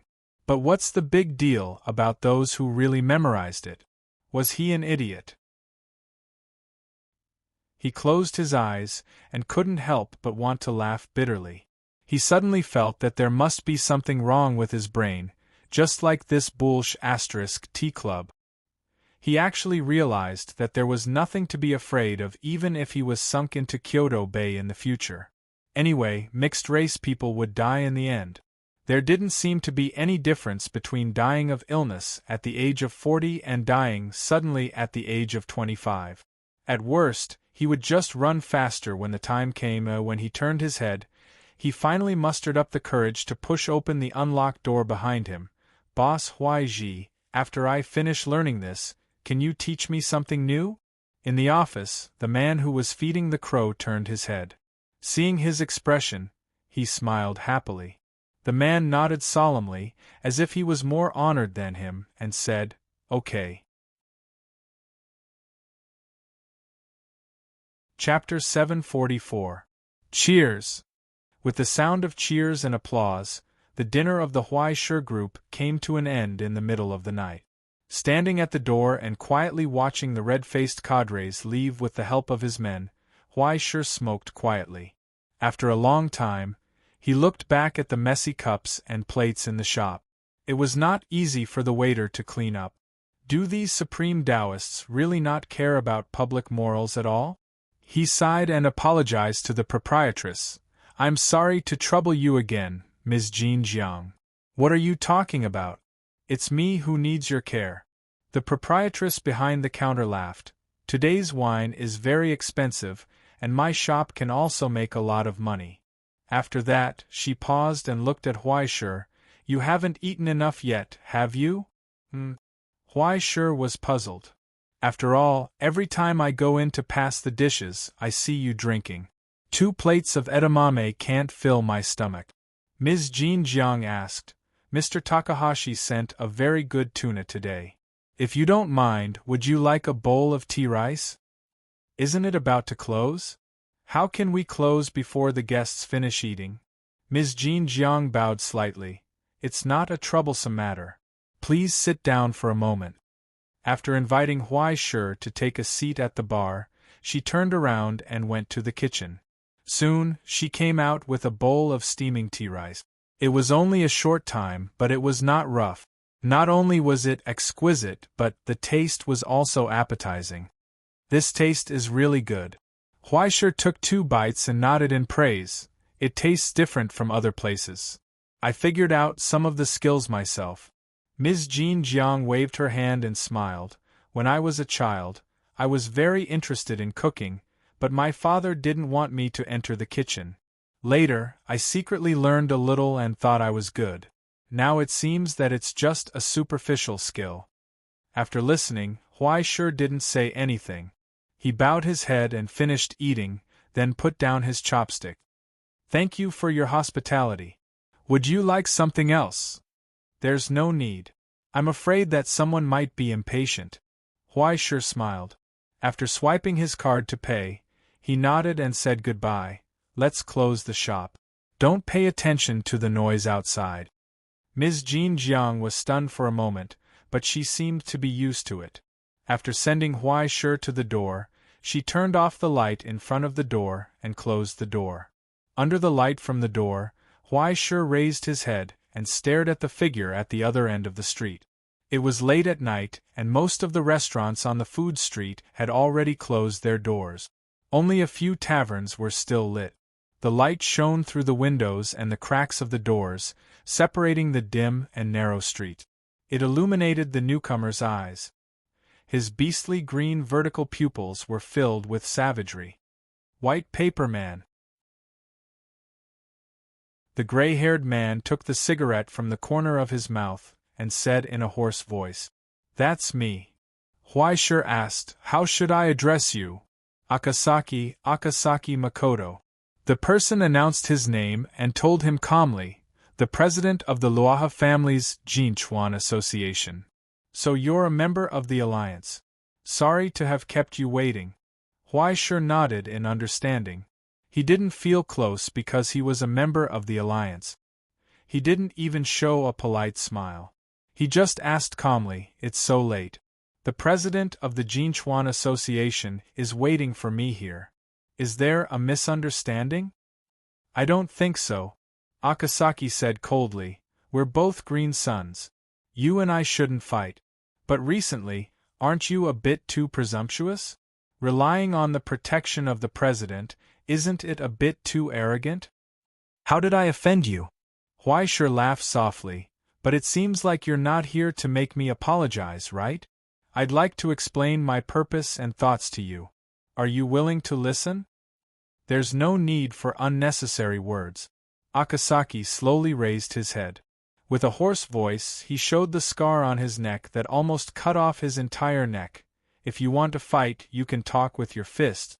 As long as your strength matches your arrogance, you can be as presumptuous as you want. The subordinate behind him walked up and took off his coat. He only wore a black sleeveless t-shirt. His muscles shone with a faint bronze light. He slowly clenched his right hand, making a sound of steel rubbing against each other. Sparks flew, illuminating his bestial eyes. His killing intent was overflowing. But Huaishur still stood there with his hands tied. He asked curiously, "Why should I fight with you? If I remember correctly, the internal strife of the Alliance can only be limited to the distribution of property, right? Then, according to the rules of the Alliance, you don't want my family's static electricity?" Akasaki Makoto casually threw out his bargaining chip. In this division of property, it was one of the biggest pieces of meat left by my family. It used to rely on a high price to buy out many patents and low hybrid labor costs to establish a huge advantage in the electronic component industry. Although it was declining now, it was still a jaw-dropping asset. Compared to it, the profits brought by those billiard shops and traditional industries were not worth mentioning at all. This is indeed one of my goals. Huaishur nodded, however, since you've already taken it, I have nothing to bet with you. At most, the value of the entire Hui paper group is less than half of the static electricity. It doesn't matter. Akasaki Makoto raised his fists indifferently and got into a fighting stance. As long as you win, it's yours. If you lose, get out of the inner circle of Danbo. Using static electricity to bet all the property of the Hui paper group. He wanted to copy Huaishur's background. Why? Huaishur sighed. Since it's Green Sun, why don't you persuade him? He looked into the darkness not far away. Lawrence, who was smoking decadently, looked up and shook his head with a salted fish face. I want to persuade him, but you have to be willing to listen. Besides, according to the style of the two of you, you're going to fight sooner or later anyway, so it's better to settle things before the conflict intensifies. If you want to fight, feel free to. Before he finished speaking, a roar broke out in the air. Like a cannon spewing deadly flames, a burning steel fist was already coming at him. In an instant, Akasaki Makoto crossed a distance of dozens of meters and was already close at hand. After the burning steel fist, his eyes almost burst out with a blazing light. Sliding step, then a straight punch. Huaishur subconsciously raised his arm to block in front of him, then felt his arm shake and almost lost feeling, and his whole body flew backward. His block was broken, and even the horn stuck to his skull was almost knocked off. This F***king strength was ridiculous. What kind of ghost was this? Huaishur quickly identified the characteristics of his opponent, trying to find the corresponding evil spirit in Ingzhou mythology. But soon, Akasaki's undisguised aura spread out. It wasn't Ingzhou American genealogy, third order. Bosh Wadash. It was the largest thing in the world at the beginning of the era described by the Native Americans. It was taller than the tallest tree in the world and swallowed everything on the ground. Its huge appetite was enough to eat everything in this vast world. But with the passage of time and the change of eras, it had disappeared without a trace before the arrival of the world of humans. Only those who pursued miracles searched for traces of the past, and barely reduced that ancient power to the scope of human understanding, and reappeared on the earth in the form of a mastodon.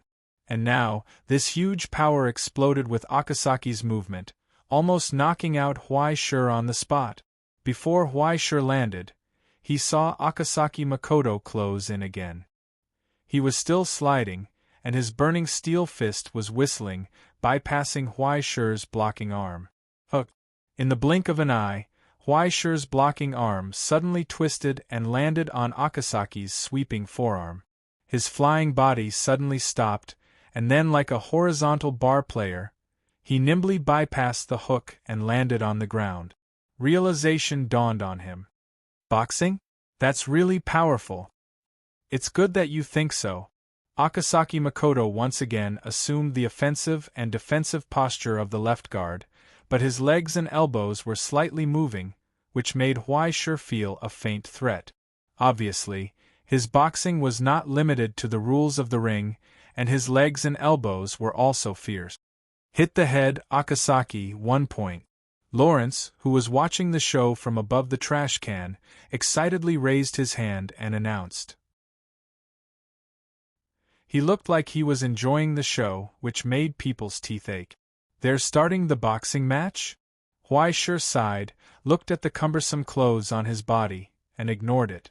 Instead, he followed his opponent's posture and assumed a boxing posture. It looked very loose, completely ridiculous, and he muttered something that no one else could understand. It's a pity that I don't listen to much rap. But it's okay, I'm already fired up. Boom. Akasaki slid forward, stirring up a hurricane, and his burning steel fist rushed forward again, aiming at the face exposed through the gap in his arm's defense. Jab. The terrifying speed was even faster than a kick or other attacks, as fast as lightning. In the blink of an eye, an explosion burst forth. But it didn't succeed in hitting Huaishur's face. This punch was blocked. But it was useless, the jab was just the opening remarks, and what followed was the main show of the combination of punches. Without thinking, Akasaki opened his eyes wide, straight forward, back, left hook, right swing, and in the blink of an eye, he skillfully threw 5 consecutive punches. Pung! The sound of metal scraping against metal rang out, and Huaishur's entire body was pushed back by 3 meters. However, she did not collapse from the barrage of punches as expected. Instead, Akasaki used the force of the impact to increase the distance between them.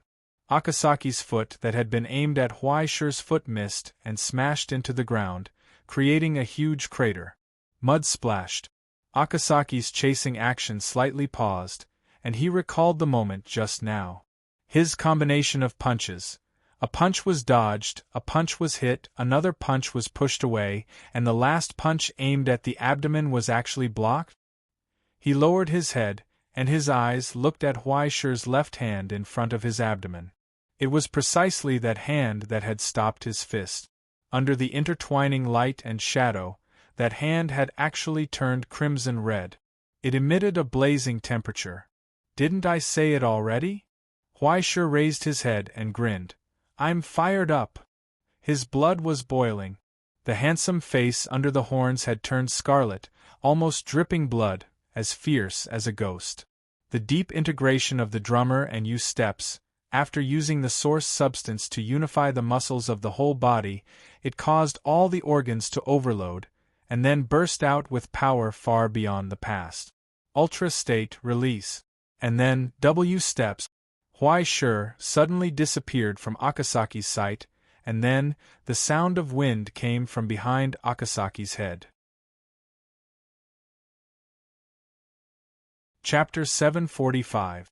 In the blink of an eye, Akasaki suddenly slid and turned around, and saw the figure that appeared behind him, as if he had teleported. That was a scarlet face with a hideous smile.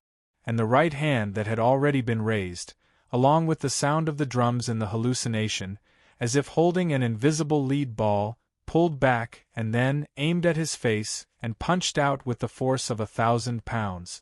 Rather than a fist, it was better to say that the arm turned into a heavy flail, and the fist was thrown at the enemy's face. Drummer backward straight punch. Akasaki's pupils contracted in an instant, but in this split second, he didn't slide back or dodge. Instead, he suddenly lowered his body, lowered his head, and at the critical moment, brushed past Huaishur's fist, and rushed forward. The steel fist at his waist was clenched, and sparks flew. Uppercut punch. If this punch hit, even if it was a cement block, it would be like a meteor rushing into the sky, soaring in the night, right? The skill that had been honed in countless battles, the flawless counterattack that had been tempered thousands of times, actually missed at this moment. His movement stopped in place, and Huai Shi had already retreated a few meters away.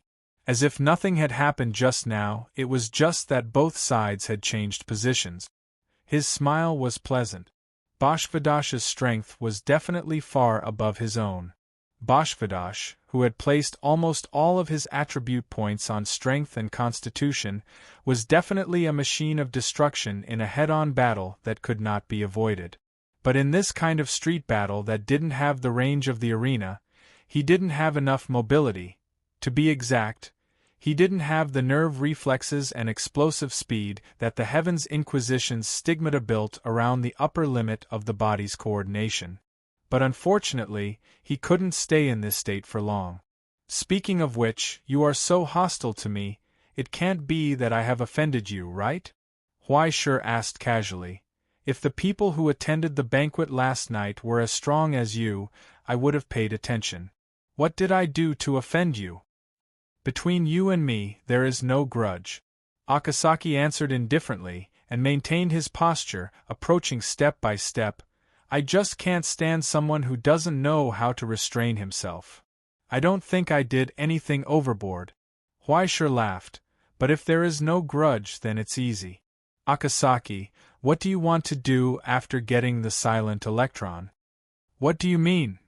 Akasaki indifferently stayed in place, her eyes swept over Huai Shi's vital points, ready to attack. What I mean is, if it's for money, I can give it all to you.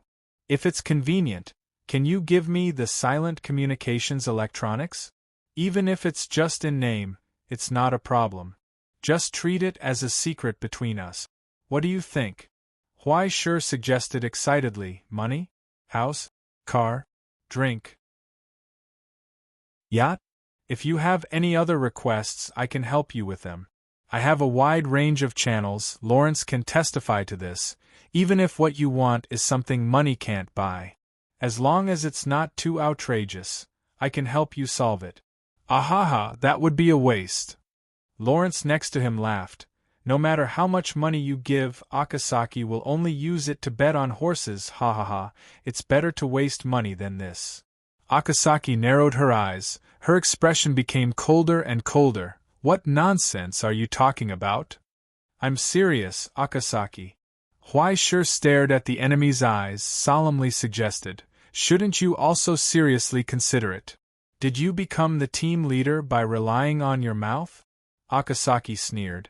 I don't see the need to do this, and I'm not interested in considering your proposal. I just want to beat you up. A loud sound like a cannon shot burst out again. Akasaki's footsteps crisscrossed, as if she was skating on ice, plowing out two trails, and the fist that had been accumulating power for a long time had already struck out. But Huai Shi took a step back, letting the strong wind hit his face, perfectly keeping 10 centimeters away from Akasaki's attack range. He tried to dodge, but it was not that easy.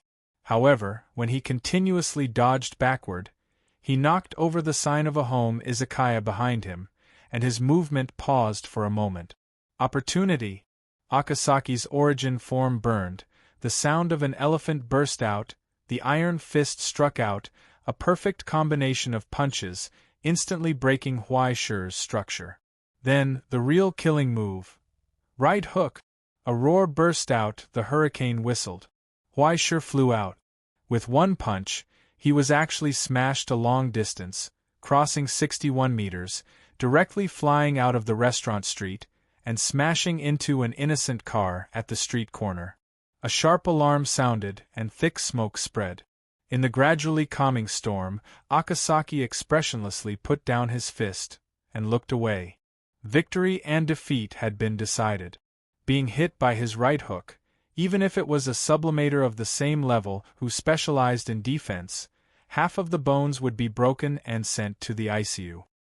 Just so. It's not over yet, Akasaki-kun. Lawrence sat cross-legged on a trash can, drinking the cheap beer in his hand with a smile that was not a smile, smacking his lips. You've been cheated. Akasaki's expression froze, and he suddenly turned his head, looking behind him. At the place where Huai Shi was originally hit, the bricks on the ground had quietly turned into powder.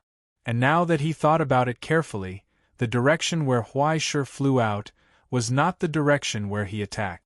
At that moment, he relied on an unknown technique to remove most of the power, and then took advantage of the impact to retreat, giving him the illusion that he was sent flying.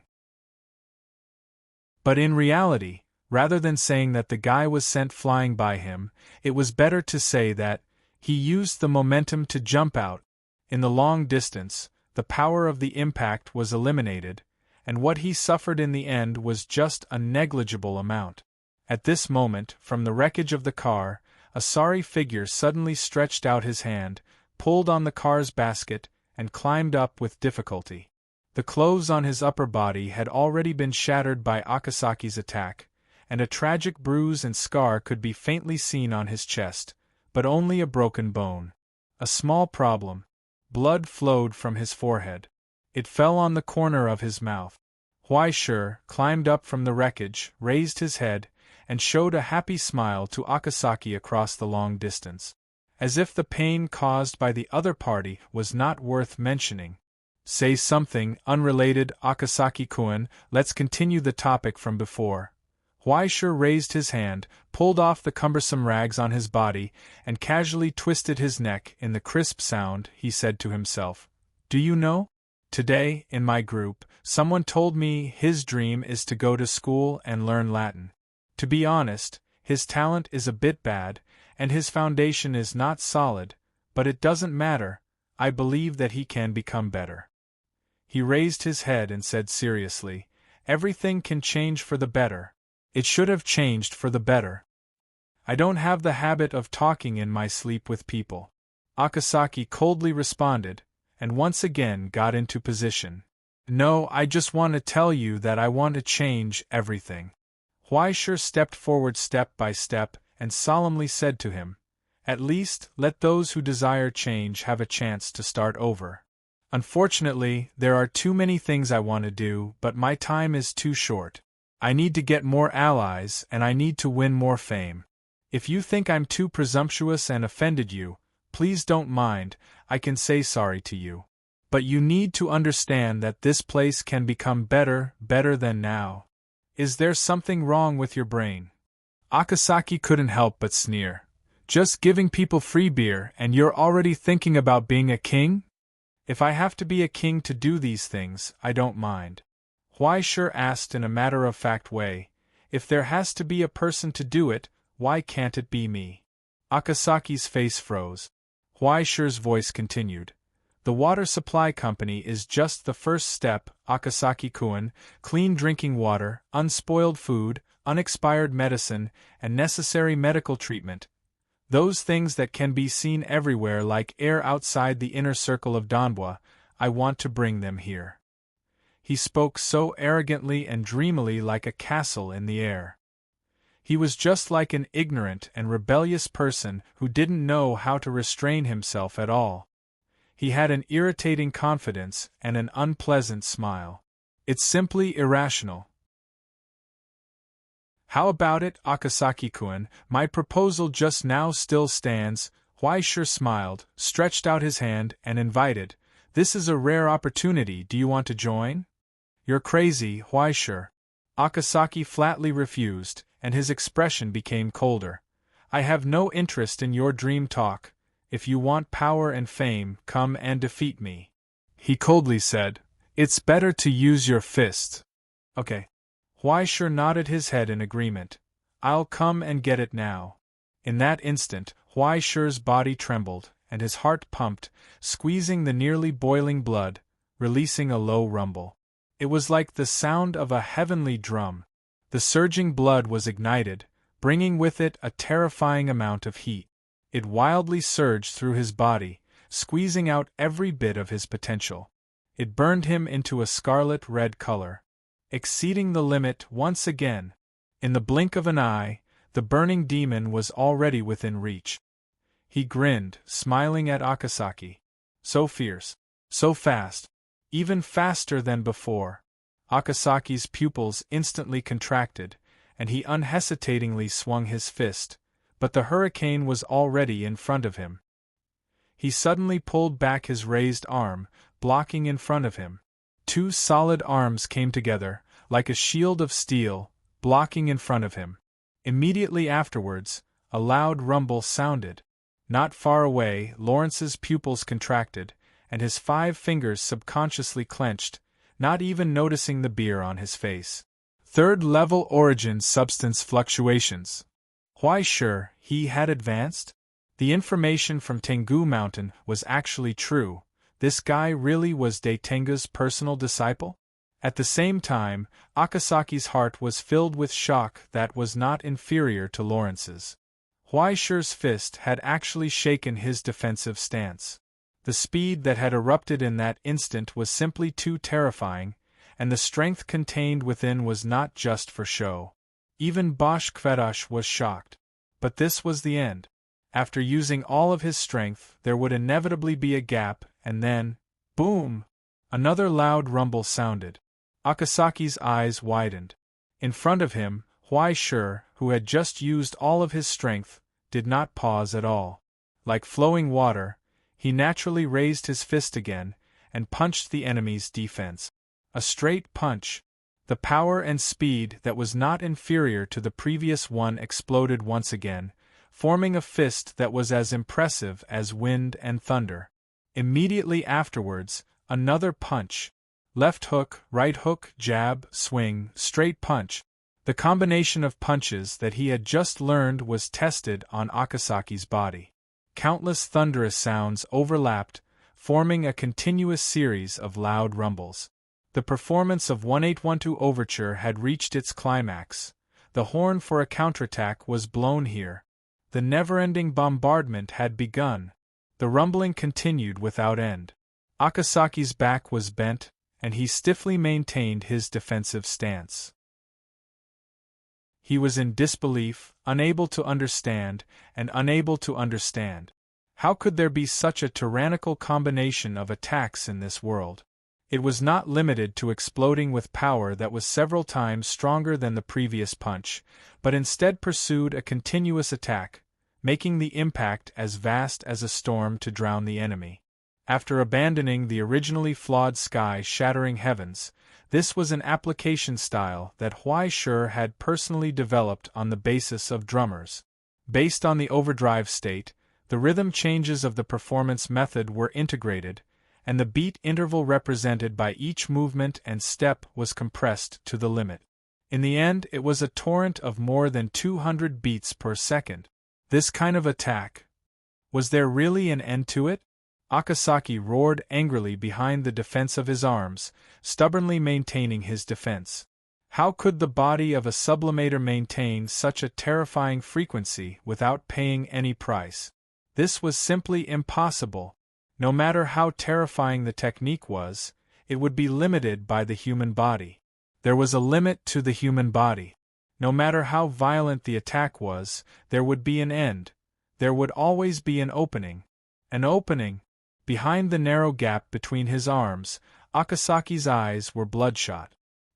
He stubbornly endured the storm in front of him, waiting for the moment when he would reveal an opening. Waiting for the critical moment of victory to arrive. At this moment, behind the defense of his arms, Akasaki sneered. Now! In that instant, Huaishi's right fist paused for a moment in his defense, a short gap of less than 0.1 seconds. The distance between victory and defeat was right here. Akasaki Makoto roared and charged forward. He punched out with his burning fists, and the wind howled as it expanded from the bottom to the top. Uppercut! But right in front of him, Huaishi's figure didn't retreat. Instead, he advanced in the direction of his fist, taking the initiative to shorten the distance between them and closing in. Even the crimson face seemed to flicker for a brief moment, like a flickering image on an old television. No, it wasn't Huaishi's problem. It was him. Was it his eyes? There was a sudden buzzing sound in his head. Then, the delayed impact spread out, and a heavy pain spread from his chin. Then, the second wave. The third wave. In the darkness, he tried his best to open his eyes, but he could only see the afterimage of Huaishi's left arm moving. What a beautiful jab! That was his last thought before he lost consciousness. With a dull thud, Huaishi's movements stiffened in midair. He panted violently. Sweat poured out of his pores and quickly evaporated, like a spiraling fog. After a full 41 seconds of continuous bombardment, he was approaching his limit like never before. If not for the fact that Akasaki couldn't stand the humiliation of being suppressed by a boxing newbie for so long and was eager to counterattack, he might have beaten himself to death. Now that he stopped, his limbs began to twitch rapidly. His muscles whined and seeped with blood. He was almost unable to move. Just now, they were only a moment away from victory, and when Huaishi lowered his head, half of a broken horn fell from his forehead, bringing with it traces of blood. This was the result of being grazed by that punch. Akasaki's biggest mistake was not to counterattack, but to use the uppercut in order to defeat his opponent in one blow. He was too confident that Huaishi had reached his limit and forgot about his speed. At that moment, when Akasaki attacked, Huaishi launched a counterattack. His target was also his chin. Jab. In the blink of an eye, 3 consecutive punches. At the same distance, the speed of the jab was much faster than any other technique. The impact on the chin instantly spread to the brain. No one's brain could withstand 3 consecutive jabs in such a short period of time. KO. The winner has been decided. In the dead silence, Lawrence threw away his beer can and applauded for this wonderful boxing match. Amazing, really amazing. As he spoke, he lowered his head and looked at the person on the ground with a strange smile. Akasaki, you don't regret losing, right? On the ground, the unconscious Akasaki twitched and twitched again. Soon, his originally empty eyes trembled, and he woke up from his concussion. After a long time, he finally reacted to everything that had just happened. When he raised his head and looked at Huaishi, his expression became complicated. I lost. Although his tone was defeated, there was no resentment or anger. Akasaki was willing to accept his loss. Silent electronics is yours. Huaikijin, you can do whatever you want. And, he raised his head and glanced at Lawrence. According to our agreement, I will give up my position. In the future, the members of Green Sun in the Alliance will be led by Huaikijin. Huaishi stared blankly for a long time and looked at Lawrence blankly. What's going on? Literally. Lawrence shrugged. Didn't you say yesterday that you wanted Green Sun to support you? In the future, Green Sun's manpower in the Alliance will be handed over to you. A total of 6 groups, 11 or 12 ascendants, not many. Huaishi stared. I always thought the person in charge was you. Lawrence rolled his eyes. Do I look like I'm working for that old man Simu? Moreover, I'm not a hybrid. That old man is very wary of me. It's just right for me to hand it over to you. So careless. Extreme time, extreme method. Lawrence whistled. Don't you still have such grand dreams? Work hard, all right.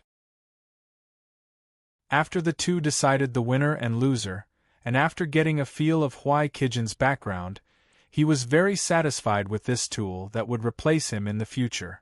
What is this? This is the mainstay of Green Sun in the future. After casually exhorting a few more words, Lawrence said that he had something to call and ran off to who knows where. In the silence, Huaishi watched his figure go away and couldn't help but feel bald. Do you illegal organizations hand over power so casually? Don't you need to build up your qualifications and talk about relationships? Isn't this a bit too fast? I, a spy of the Astronomy Association, became the leader of Green Sun in the modern realm in just a few days? What should I do next? Catch myself? Thinking that he might be caught on the spot by AI Qing in the future, Huaishi's expression twitched. Numb. In the silence, he sighed, turned around, and looked at Akasaki, who was smoking silently. What are you going to do next, Kakasaki-kun? No plans. Akasaki replied coldly. By the way, I don't have the hobby of drinking after a fight with my opponent, so I don't need such invitations. No, that's not what I meant. Huaishir pinched his chin, looked at his conflicted expression, and suddenly laughed. Since the fight is over, then the proposal just now. Do you want to reconsider it? Akasaki frowned. Don't be so cold. Money is easy to talk about, and other things can be discussed. Huaishir reached out his hand and sincerely invited him. How about doing me a favor? Do you want to come together? Do I look like I'll believe your nonsense? Akasaki sneered.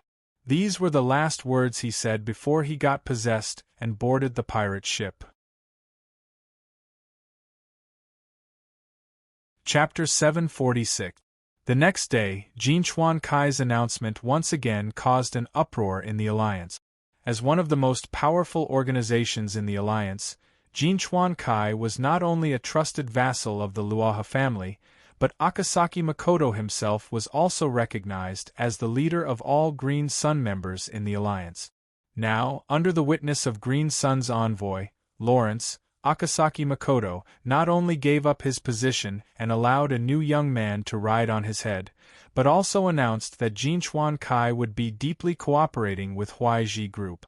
Both sides would implement the construction plan of the new Class 2 substation within half a year. After the contract with Solander Power Group was signed at the border, Donbua Inner Circle would gradually have a stable power supply capacity. In addition, that morning, he accompanied Huaishir to visit the other 6 extreme gangs with Green Sun backing.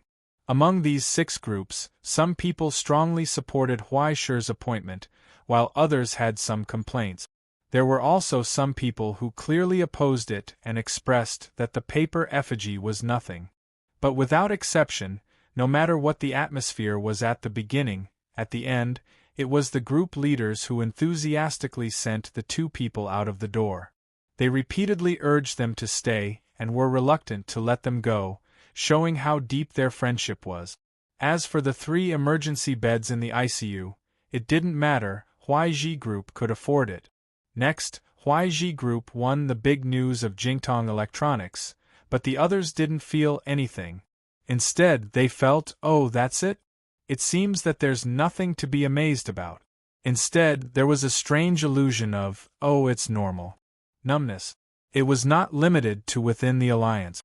Now, in the entire Donbua Inner Circle, whether it was illegal workers or hooligans, homeless, poor people, or unrelated people, they had learned to respectfully salute and greet the young man who often went downstairs for a stroll and occasionally came to buy fruits in front of their own alley.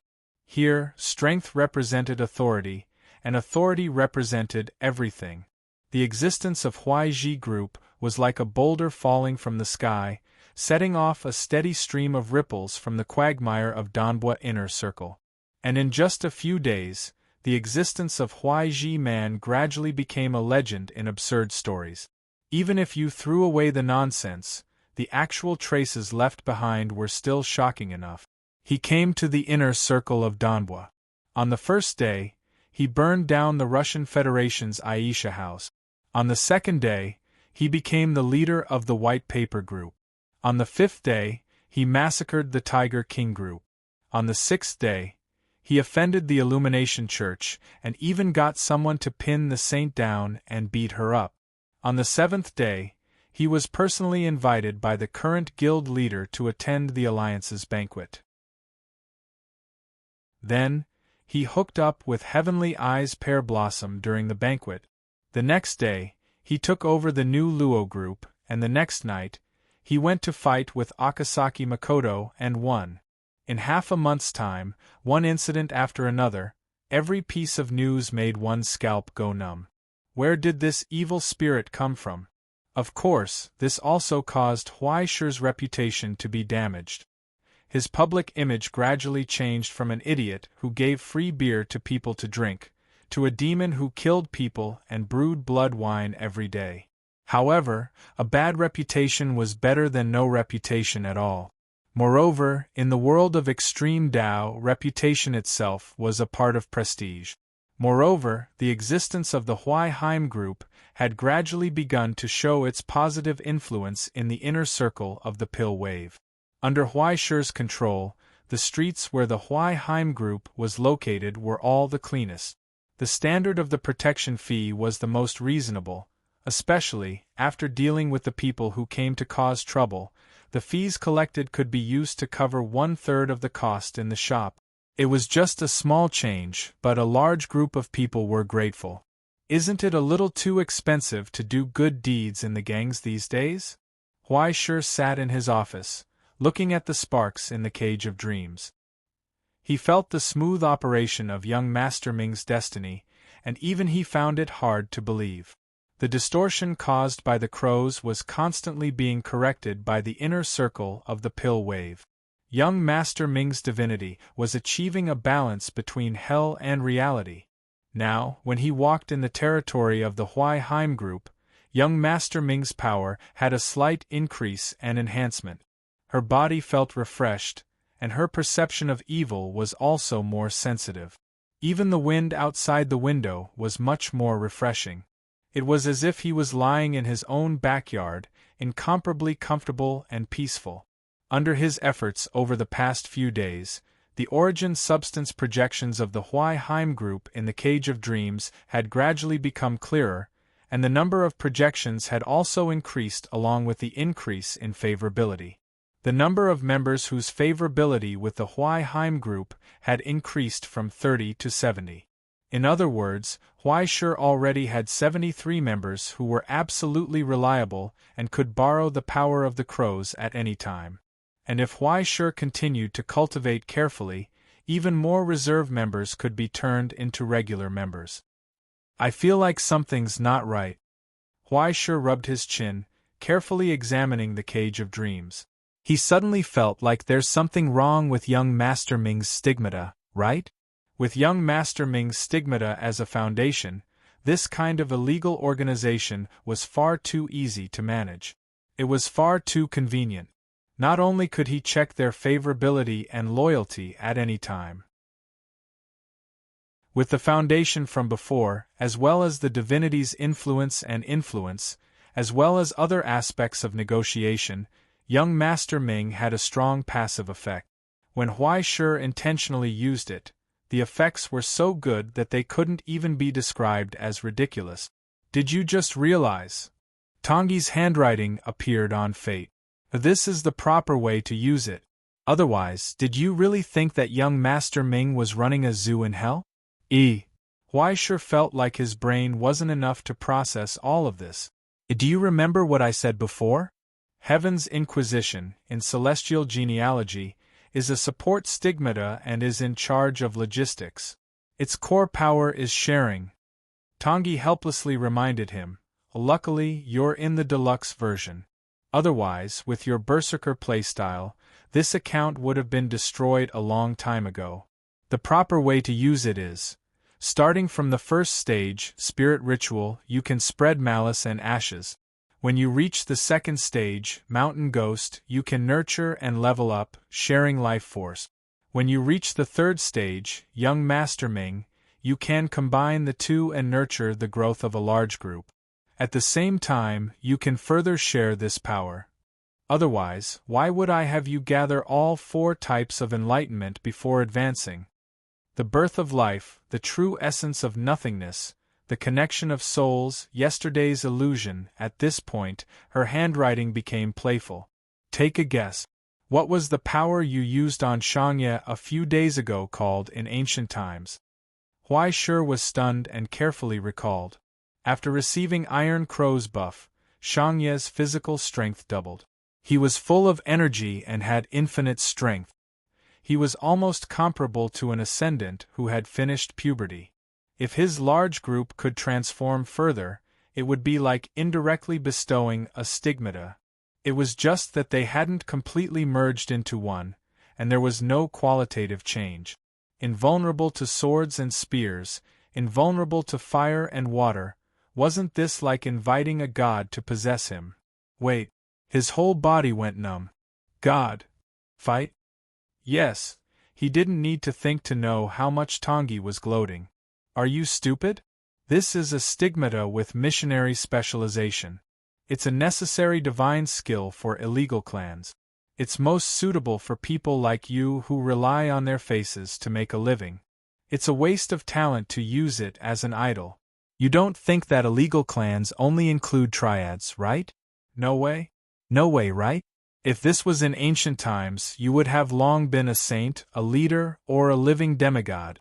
Unfortunately, you were born in the wrong time. Ha ha ha ha ha. In silence, Huaishur closed the Book of Destiny. Then, he took out the rope of sorrow and wrapped it around a dozen times. He added 2 layers of locks and stuffed it back into his soul. He didn't want to talk to this woman anymore. When Downhill walked into the office, he saw his team leader's salted fish face. He was so scared that he almost jumped up. "Boss, what happened to you?" He subconsciously wanted to reach for his gun. He looked around, suspecting that there was an enemy attack. "No, it's nothing." Huaishur waved his hand dispiritedly. "I just happened to realize that the direction I'm working hard in and the area I'm good at seem to be a little different. Life is so mysterious. Downhill, this strange sense of impact, is it only like this in childhood, or is it always like this?"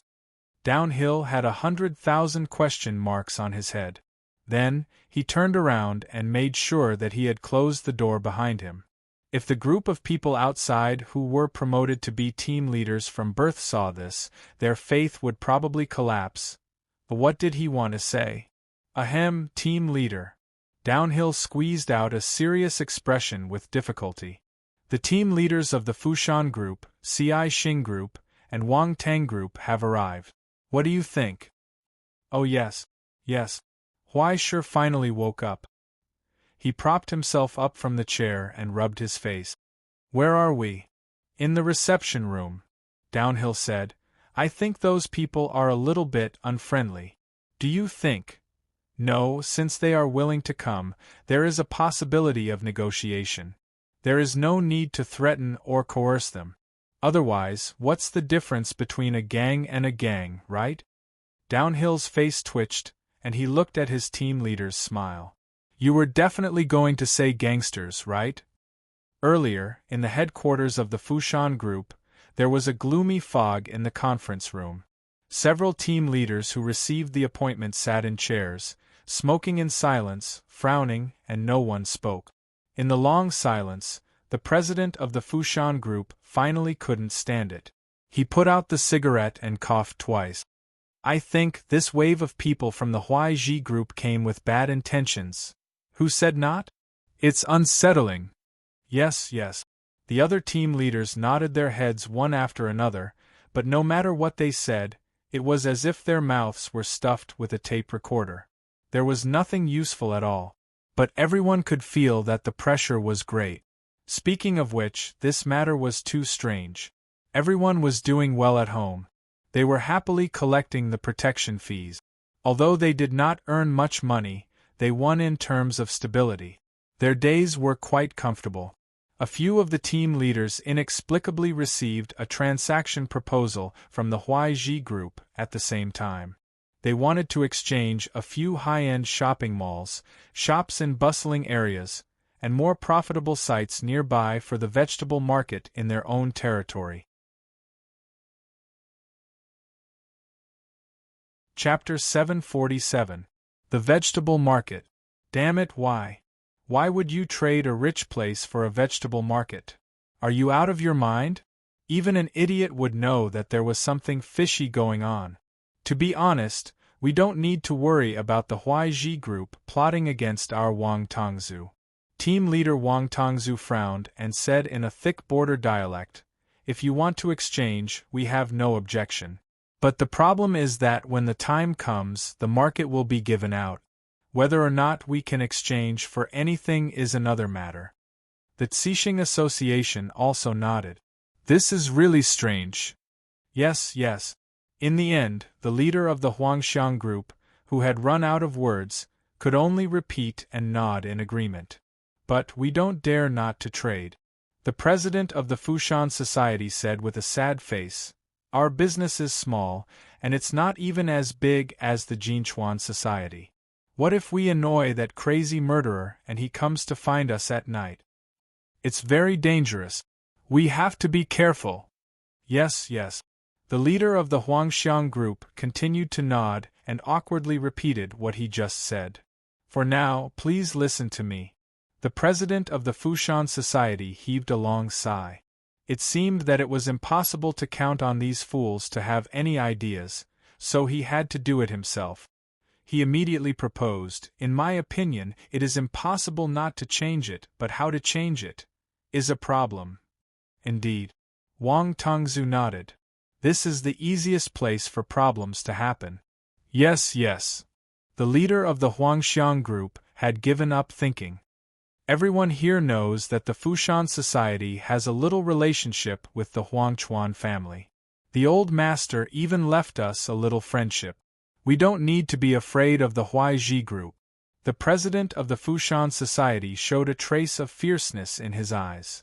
So, in my opinion, since the Huaiji group is up to no good, we don't need to follow the rules of the Jianghu. Didn't they want to trade? Give them more things. No matter whether they give them or not, after signing the contract, we'll go to the Huangchuan family and ask the master to make the decision for us. I don't believe that the Huaiji group dares to go back on their word. What a brilliant plan! The president of the Cixing Association heard this, and his eyes lit up. It's a good idea.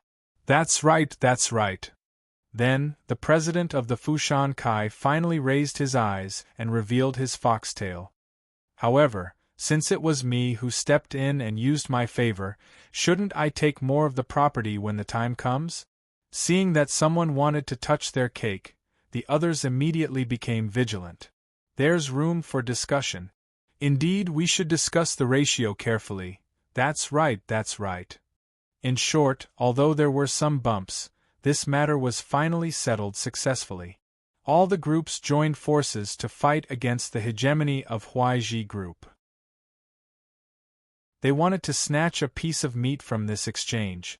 Therefore, from the moment they entered the reception room, this group of old fellows did not give them any good looks. Instead, they commented on the outdated decorations around them with disdain. After taking a sip of the tea, he clicked his tongue twice and threw it to the side. He scoffed. Just like that, he waited quietly. Gradually, the footsteps outside the door approached. There was a dead silence in the conference room, and everyone's breathing suddenly quickened. The door was pushed open, and the young man who hurried in raised his head and smiled at them. "Oh, sorry to keep you waiting. Something came up and I had to deal with it. You didn't wait too long, did you?" "Humph, you actually let us." The president of the Fukuyama Society snorted, and then the young man looked at him. Quiet and tranquil, pure darkness surged in that pair of eyes. They were exquisite like ink-colored gems, suffused with a light that made people feel uneasy. The curved horns on his head were like those of an evil spirit, but one of the horns in front of his forehead was already broken. The sharp stubble had an iron-like cold light, faintly appearing. Fukuyama Yoshimasa's voice paused, and the corners of his eyes twitched slightly. Suddenly, he squeezed out a smile. "You let us rest for so long, Group Leader Huaiji is really considerate." "Ah, that's easy, that's easy." Huaishir nodded and was about to say something, but his brows suddenly wrinkled, and it was difficult to hide his anger. A terrible pressure instantly shrouded the entire conference room, and even breathing had become difficult. When everyone was uneasy, they saw him angrily slam the table. The group of people below, why don't they know how to treat guests? After the tea was served, there was no one left? Don't they know how to change the tea when it's cold? Under the mountain. Where the hell is under the mountain? That's how I taught you to treat guests. With a bang, the teacups on the table jumped up, splashing muddy water. The sharp sound of porcelain rubbing against each other seemed to be scratching everyone's heart, making their excitement pause. Outside the door, the man who hurried in hurriedly bowed. "I'm very, very sorry. If saying sorry is useful, what's the use of rules?" With a clang, a short knife was thrown in front of him. Huaiji angrily scolded, "Are you arrogant? Don't you even know how to respect? You have to know shame. Do you know shame? Yes. Under the Mountain nodded, picked up the knife from the ground, and suddenly walked up with a ferocious face. Before they could react, he slammed his hand on the table, grabbed the knife with the other hand, and inserted it directly on the table with his little finger. Bang! Immediately after, he roared with a trembling voice, "Under the Mountain, I'm asking for your forgiveness." Seeing that blood was about to be spilled on the spot, the president of the Fushan Society's face turned green. He quickly held down the hand of Under the Mountain and dissuaded, "No, no." As he spoke, he winked at the people behind him, meaning that they were a group of idiots. If they really let him cut off the tea, believe it or not, he would exchange his little finger for their whole families. Suddenly, everyone reacted and was in a hurry. Cough, cough, no need to do this. Old people need to drink herbal tea. We deliberately let it cool. Yes, I love herbal tea and cold dishes. Yes, yes. The leader of the Huangxiang group continued to repeat. Is that really the case? Huaishur asked suspiciously. The group of people nodded like they were pounding garlic. In an instant, the sky cleared up after the rain, and Huaishur's anger dissipated. I see. I misunderstood. Sorry. No, it's okay. Everyone wiped their sweat and nodded quickly with a smile. That's enough. Under the Mountain, there's nothing for you to do here. You can go now. Huaishur waved his hand. Just this once, understand? Yes. Under the Mountain pulled out the knife, bowed, and turned to leave. The conference room returned to silence. As for Huaishur, she looked at their faces and smiled. That smile was too familiar. It was as if a ferocious beast was looking at its prey. I think everyone knows what I mean. Huaishur opened his mouth and said slowly, "In order to avoid any misunderstanding, I'd like to reiterate that I want to replace the dishes in your hands with some parts of the Huai paper group." Bang! With a muffled sound, the table suddenly shook, interrupting his words. Fukuyama Masayoshi slammed the table, suddenly stood up, and roared in a low voice, "No! Questions." What? Huaishur was stunned. The others were also stunned. F***ck, you old bastard, why is it different from what we agreed on? Well, President Fukuyama, there's no need to be so agitated. Huaishur said, "Think carefully." Bang! With another muffled sound, the president of the CI Xing Association stood up and said solemnly, "Group leader Huaishur, what are you saying? We're all brothers in the alliance. Rounding up, the Huai paper group is our brothers. Speaking of this," he raised his voice, "it's just a vegetable market, it's not a problem." Yes. The leader of the Wang Tang group reacted and raised his hand to slam the table, but Huaishur looked back. His movements stiffened, and he put down his hand and nodded crazily. "Don't talk about exchange, we can give it to you for free." At this time, the leader of the Huangxiang group was in a bad mood. F***ck, why are you guys so different from what we agreed on? What kind of medicine did you take? Even the biker gang in the foolish company can't turn around as fast as you guys. Most importantly, you guys have said all the good words. What the F***ck do you want me to say? In the dead silence, under everyone's gaze, the leader of the Huangxiang group stuttered for a long time. His face turned red, and finally, he straightened his neck and opened his eyes wide. "Me too." Thus the dust settled. Today was another day for the repeater to make a killing. "Then take care everyone, I won't send you off." After signing the agreement and signing it in black and white, Huaishur smiled and sent the group leaders all the way to the door. The group leaders also warmly said goodbye again and again. Just like this, they watched the group of old men leave. At this time, Yamashita came out from the corner again and looked in the direction of the group of old men. He snorted coldly. A group of idiots, still thinking of extorting money from the Huai paper group. Seems like they know what's good for them. Huaishur shrugged. He suddenly felt regretful that he didn't have a chance to break a boulder on his chest that he arranged. Thinking of this, he tilted his head and pointed to the back. Quickly tell Takamura that the boulder breaking program is cancelled. Don't let Yushima stand in the yard shirtless. Isn't he cold?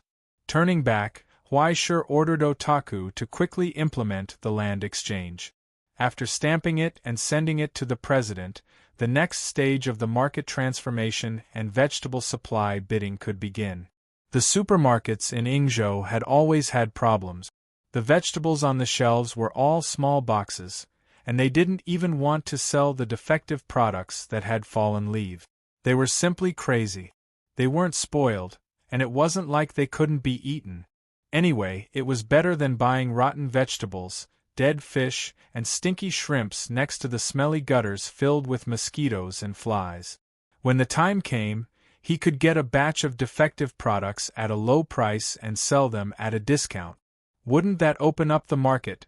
Thinking about random things in his mind, Huaishur sat near the door and waited for Ueno to drive back.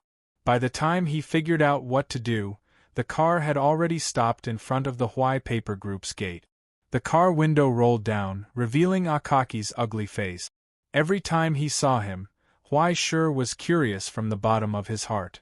Why was someone who had a favorability of more than 80 still able to give him such a bad face?